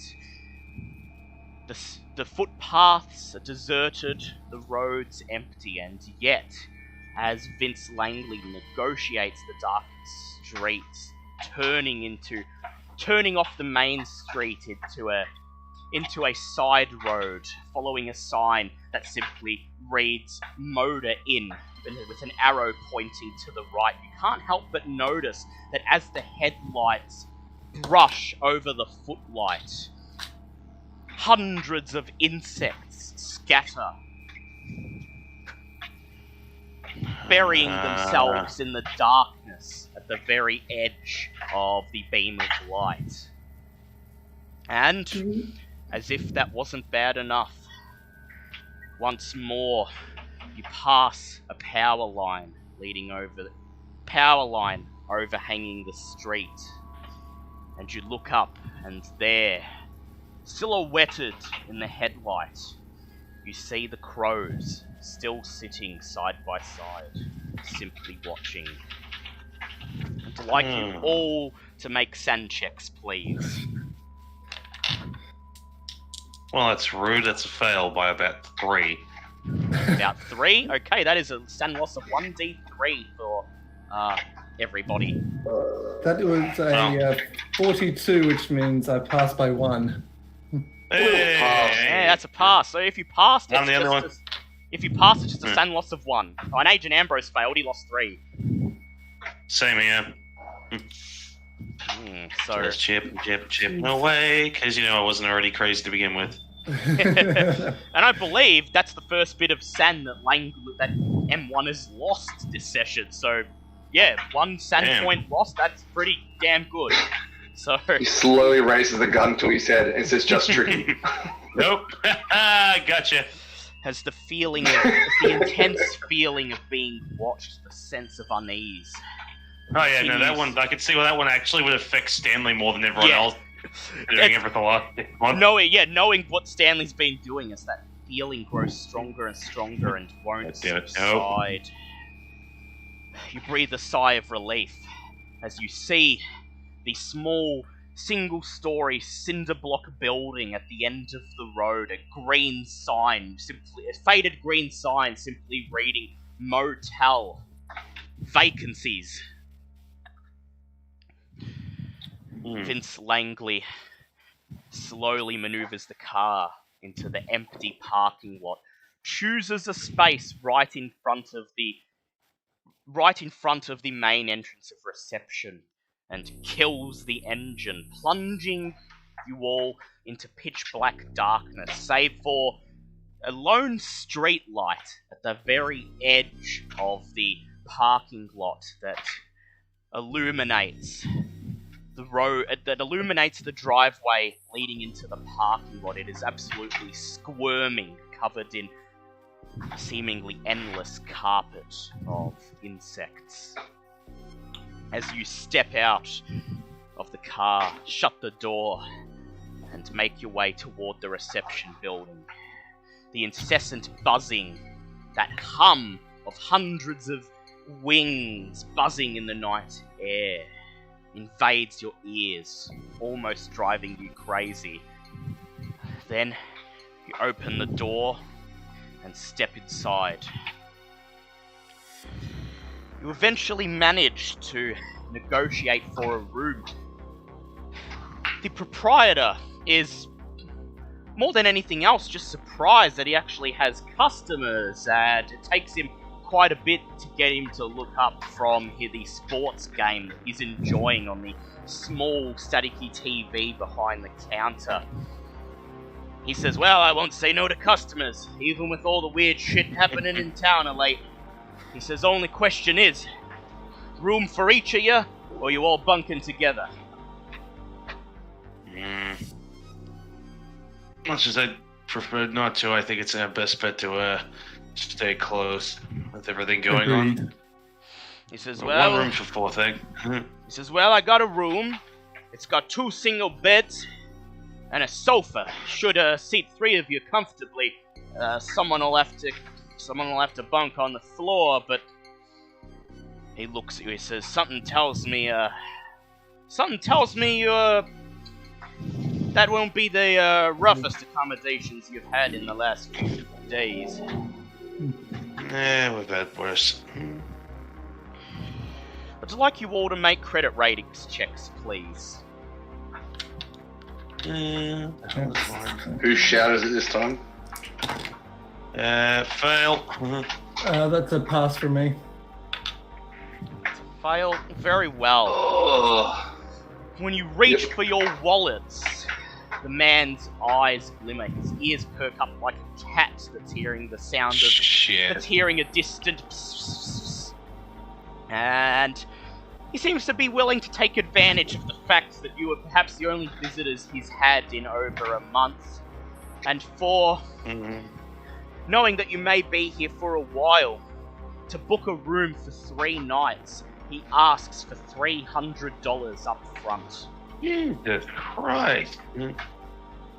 He winks Bloody and he bastard. says, "And that'll include free breakfast, free parking, and anything you want from the minibar, of course." oh no, Anything what's from the happening? minibar? So, Yeah. Alright. you all have a spending level of...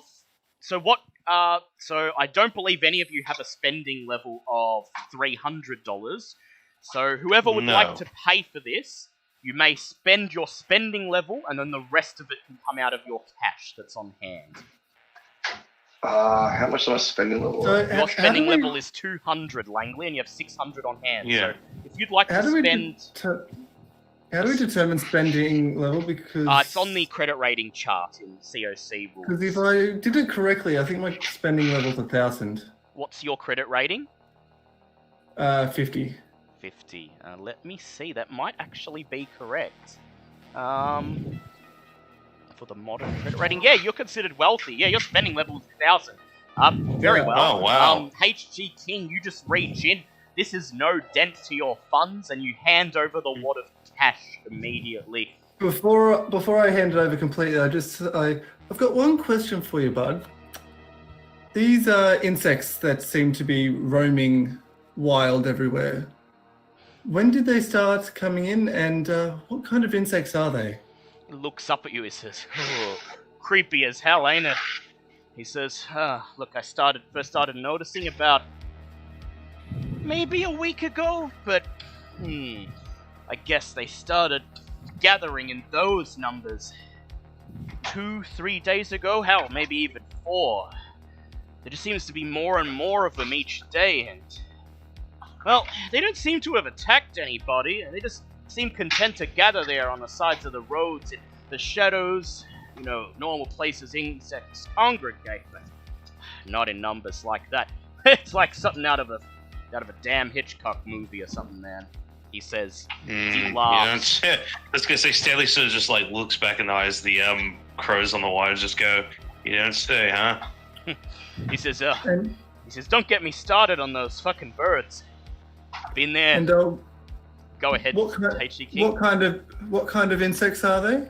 At this point, Agent Ambrose says, well, I identified them before, I believe. Locusts, cicadas, grasshoppers, and crickets, if I'm not mistaken. The proprietor shrugs and he says, hell if I know, I just want to stay the hell away from it. Don't even get me started on those damn creepy fucking birds. Arrive first thing at the morning, stay there till, God, nearly before midnight. They fly off and then first bit of sun, they're fucking back again. And speaking of midnight, have you noticed anything odd that happens around that time? He racks his brain and he says, well, them's the sort of things that a man in a small town might be labeled a lunatic for. He leans forward, he says, who exactly are you, friend? Well, hopefully the people that will be able to deal with these sorts of issues you're having. Make an appearance check, please, HG King.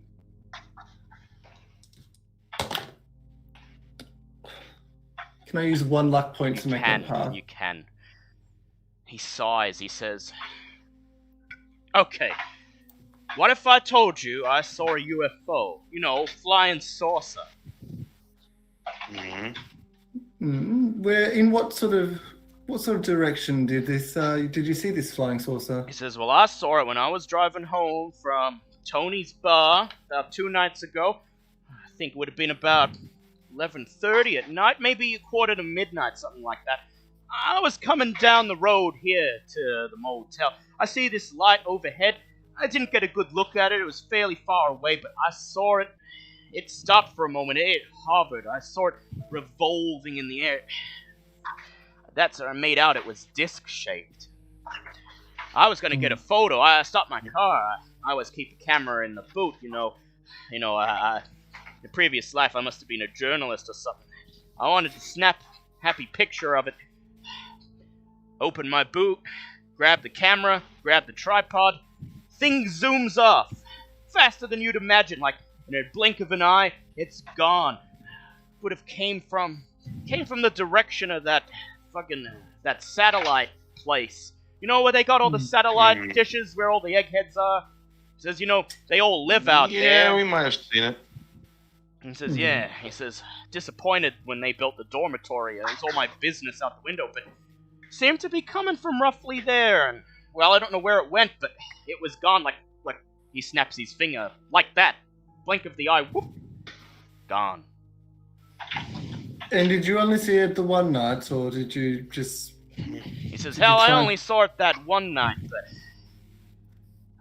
well, I've spoken to a couple of people, and apparently they seen similar things on other nights. So, whatever it is, it's got a vested interest in what's going on at that freaky lab. Probably coming to check in on it every night. Hell, they're probably watching it during the day too. We just can't see them. Well, I appreciate all this. You thank him for his time. He says, well, thanks a lot. Thanks for flapping gums. So here's your key. He reaches in, pulls a key off the corkboard next to him. He says, you're in room number 3. You're booked in for the next 3 nights. Look, we got vouchers for the local diner there for breakfast, lunch, and dinner. As part of a book in the room, you're entitled to 2 of them a day. And if you need anything, feel free to let me know. With that, he turns around and immediately fixates upon the sports game again. Good game, is it? He just says, uh-huh. He says, sure as hell better than the freaky shit going on in this town. Well, Alright. you have a good night and don't let the bugs bite. He just gives you a nervous, funny, are we? As you exit the reception building and make your way across the darkened parking lot, using the light of Stanley's cell phone to see, until you find the wooden door with the little golden number 3 on it. Insert your key, turn the lock, and step right into the 1950s, or at least it seems. The gaudy striped polka dot wallpaper, the poo brown coloured carpet, the wood grain panelled television opposite the 2 beds that are both covered in tartan sheets. This place has been out of business for quite some time, and as you reach for the light switch, you're pretty sure you see a large cockroach scurry away under one of the beds. Think your friends are waiting for you outside, Mr. Roach.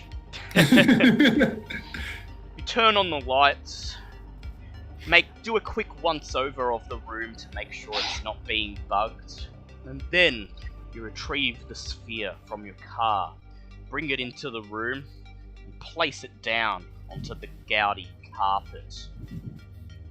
Is there a window in the room?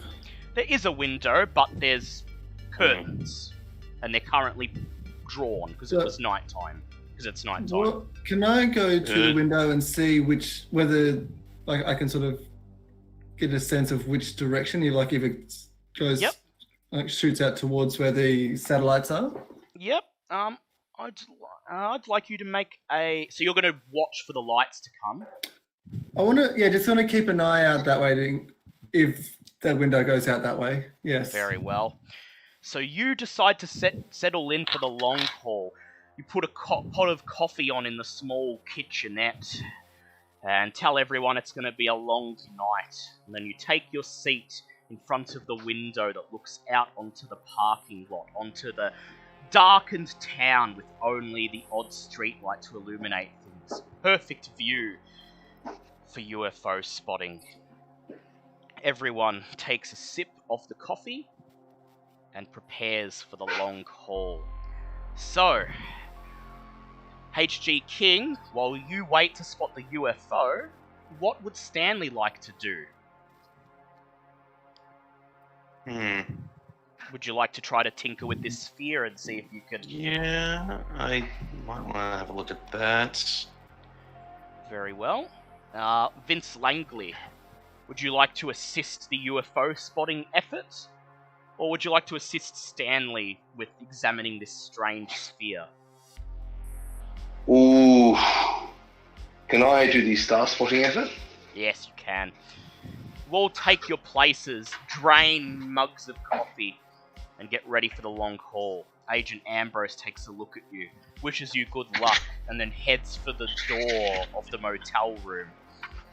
Before he steps out into the darkness, he simply says, "Got some phone calls to make." And he pulls the door shut behind him. You hear his muffled voice say, "Don't wait up. I'll catch some Don't wait up. I don't need much sleep." And so, I will now ask both... I will firstly ask HG King and Vince Langley to please make hard spot hidden checks. Oh dear. Okay, let's try now. 37, pass. 37. Meanwhile, Stanley, I would like you to please make a hard electronics check.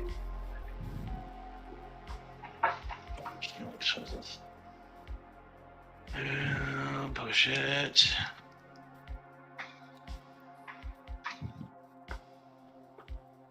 25, that's a hard pass. Hard pass, lovely. You sit there under the fluorescent, flickering light bulb of the cheap motel room, going about your duties. Stanley looking over the sphere, twisting all of the discs, various combinations, trying them, and then eventually determining that there's some sort of electronic lock embedded in the sphere. You just have to find the right combination. While Stanley tinkers, the room is silent as Vince and H.G. King watch out the window, peeking through the cream-coloured curtains. The room is silent, save for the dripping of water in the kitchen sink, the sound of stone scraping on stone as Stanley tinkers with the sphere, shifting different combinations on the discs, and the occasional hummed string of music from Stanley as he works. So what would Stanley be humming?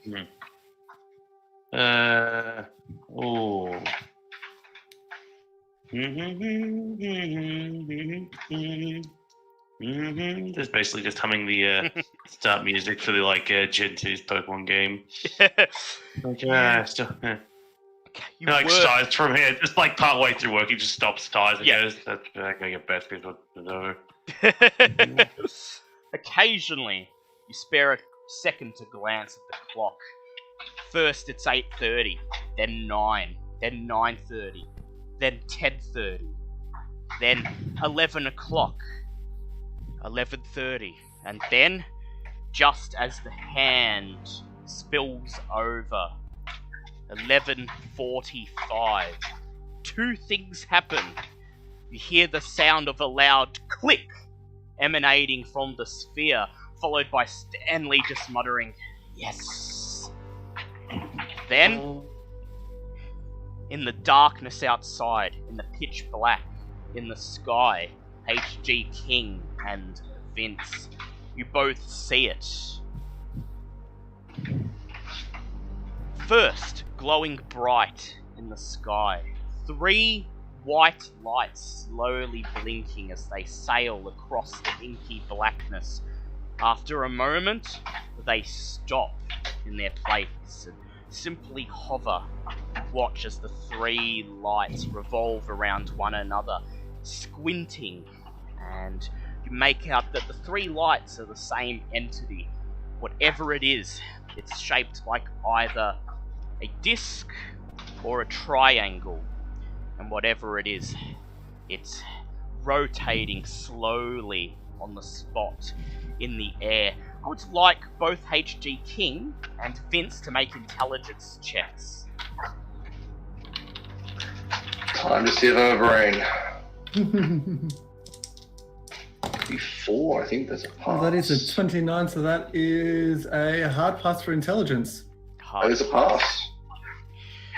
Where the object is stopped and hovering is roughly in the vicinity of the cuneiform radio array. And as you watch it, it's silent. It revolves once more, twice more, and then, without warning, there's a flash of light, and when it clears, the object is gone. Vince and H.G. King, please make SAN checks. I knew that was coming.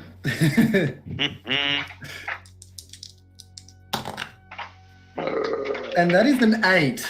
An 8. Damn. Okay. 74. Okay, so you, Vince Langley, are losing 1d3. You, H.D. King, are losing 1 sanity. Hey. Haha. Oh, I keep finding the wrong tab. Sorry. Roll. D3 you said, wasn't it? Roll. Yep. Oh, shit. Oh my god, no. I'm terrible at this. 2d7. Yeah, 1d. Yeah, so just roll a d6, and if it's a 1, 2, or 3, it's that much. And if it's a 4, 5, 6, it's that much. 3. 3. Okay, so 3, San. Okay, so Vince, you've occasionally written a tongue-in-cheek article about aliens and conspiracy theories, but you feel a spasm of fear run down your spine as you realise that you're pretty damn sure you just saw one. Great, we finally see aliens and Stanley's too preoccupied to look at it. Meanwhile, Stanley is hunched over the sphere. He's somehow managed to find the right combination of symbols on the discs, and upon doing so, the sphere clicked. The rod passing through it begins to glow a bright blue, and you all begin to hear either mechanic or electronic whirring coming from within the sphere itself. You take a step back, bite your lips, remembering what happened last time Stanley opened a sphere. How close are the beds from where we are? About 5 feet. Just gonna leap on the bed. I'm gonna duck down behind the bed. Yeah, you just duck down behind the bed, and Stanley's just watching the sphere with apprehension. And coinciding almost exactly with the strange light zooming away, the rod stops glowing. The whirring begins to pick up in speed and velocity, and then all of the discs begin to spin at once. A chasm forms in the middle of the sphere, and slowly, as the whirring grows louder and louder, the sphere parts in two like a clamshell. Once both halves touch the gaudy carpet, the whirring suddenly stops. The inside of the sphere is almost empty, save for what seems to be a single piece of parchment.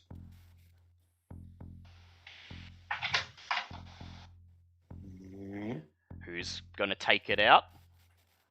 Well, Stanley opened it, so... Go for it. Yeah, I'm might still as well behind go the for it. still behind the bed. Stanley Makes sense. reaches into the bowl-like compartment, pulls out the parchment, unfurls it, and as it touches the light, you notice how brown the paper is, how it feels like it's going to crumble beneath your hands. You are holding something that is hundreds of years old. Stanley, make an own language check, please. Come on.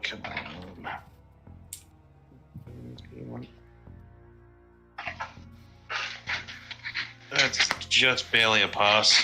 Lovely. Okay, here it comes. Here comes the handout in the chat.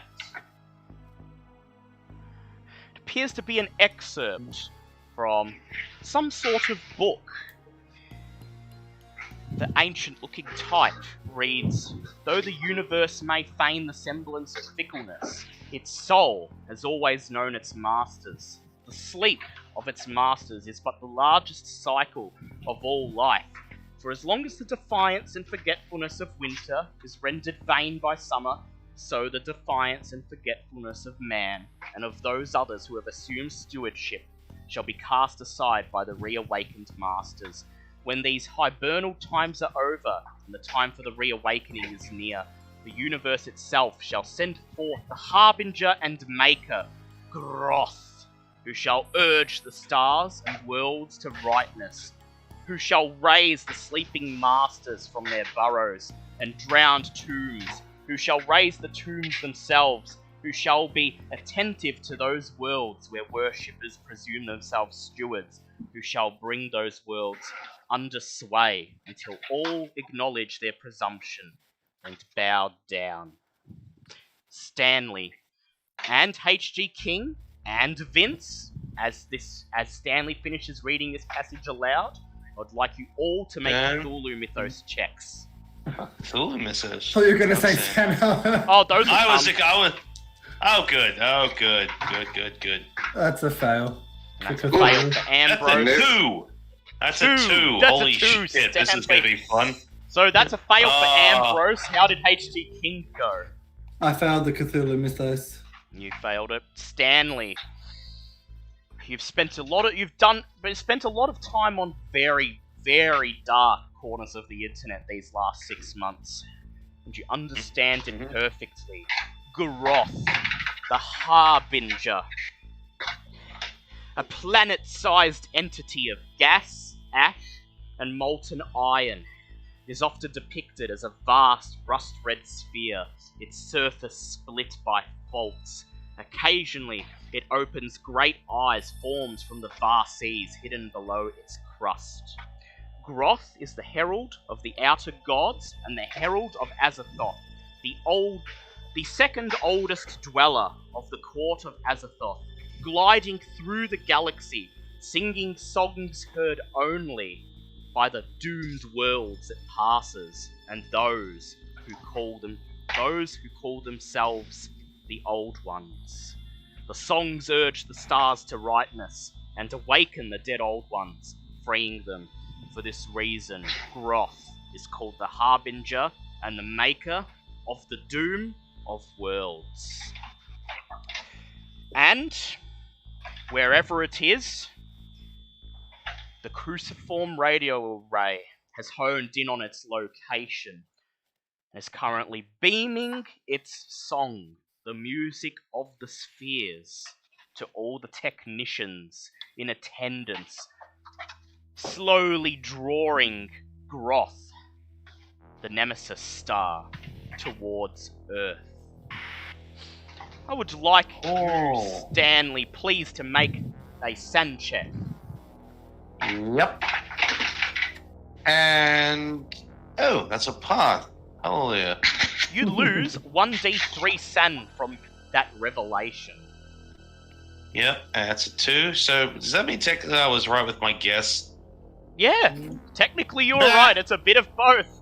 Ambrose nods after you explain what you've just figured out, and he says, "Well, guess you were right, boy. It is the Nemesis Star. Just so turns out the Nemesis Star is also something much damn worse than the Nemesis Star." So I just look at what we've just written going, occasionally it would be really nice if I could just be wrong on one of the two of these things. And on that cliffhanger, we end part 1 of tonight's episode. Stanley, for successfully reading that book, you gain 1d6 percentile to your Cthulhu Mythos skill. Oof. Oh, come on. 3, I'll take it. 3, yep, for nothing, that's fine. And so, thus ends part 1 of Music of the Spheres as our Agent Ambrose wasn't there. Well, when he comes back and hears what you found out, that's what his response is. Whatever. Yep. That thus ends the first half of our 5th episode, Music of the Spheres, and I will now have to pad out I'll have to extend the second half a little bit just so it isn't immediately over, but that's fine.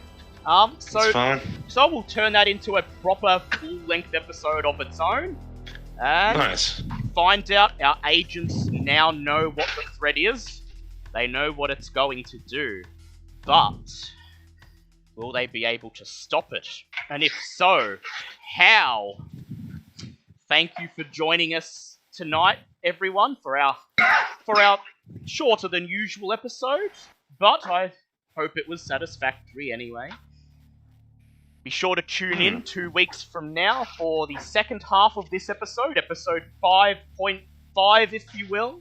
And, of course, as ever, be sure to tune in every Thursday at 2:30 Australian time for our D&D games, and every Wednesday at 2:30 Australian time for either myself or M2 doing either a Pokemon randomizer stream or a Fallout classic role-playing stream.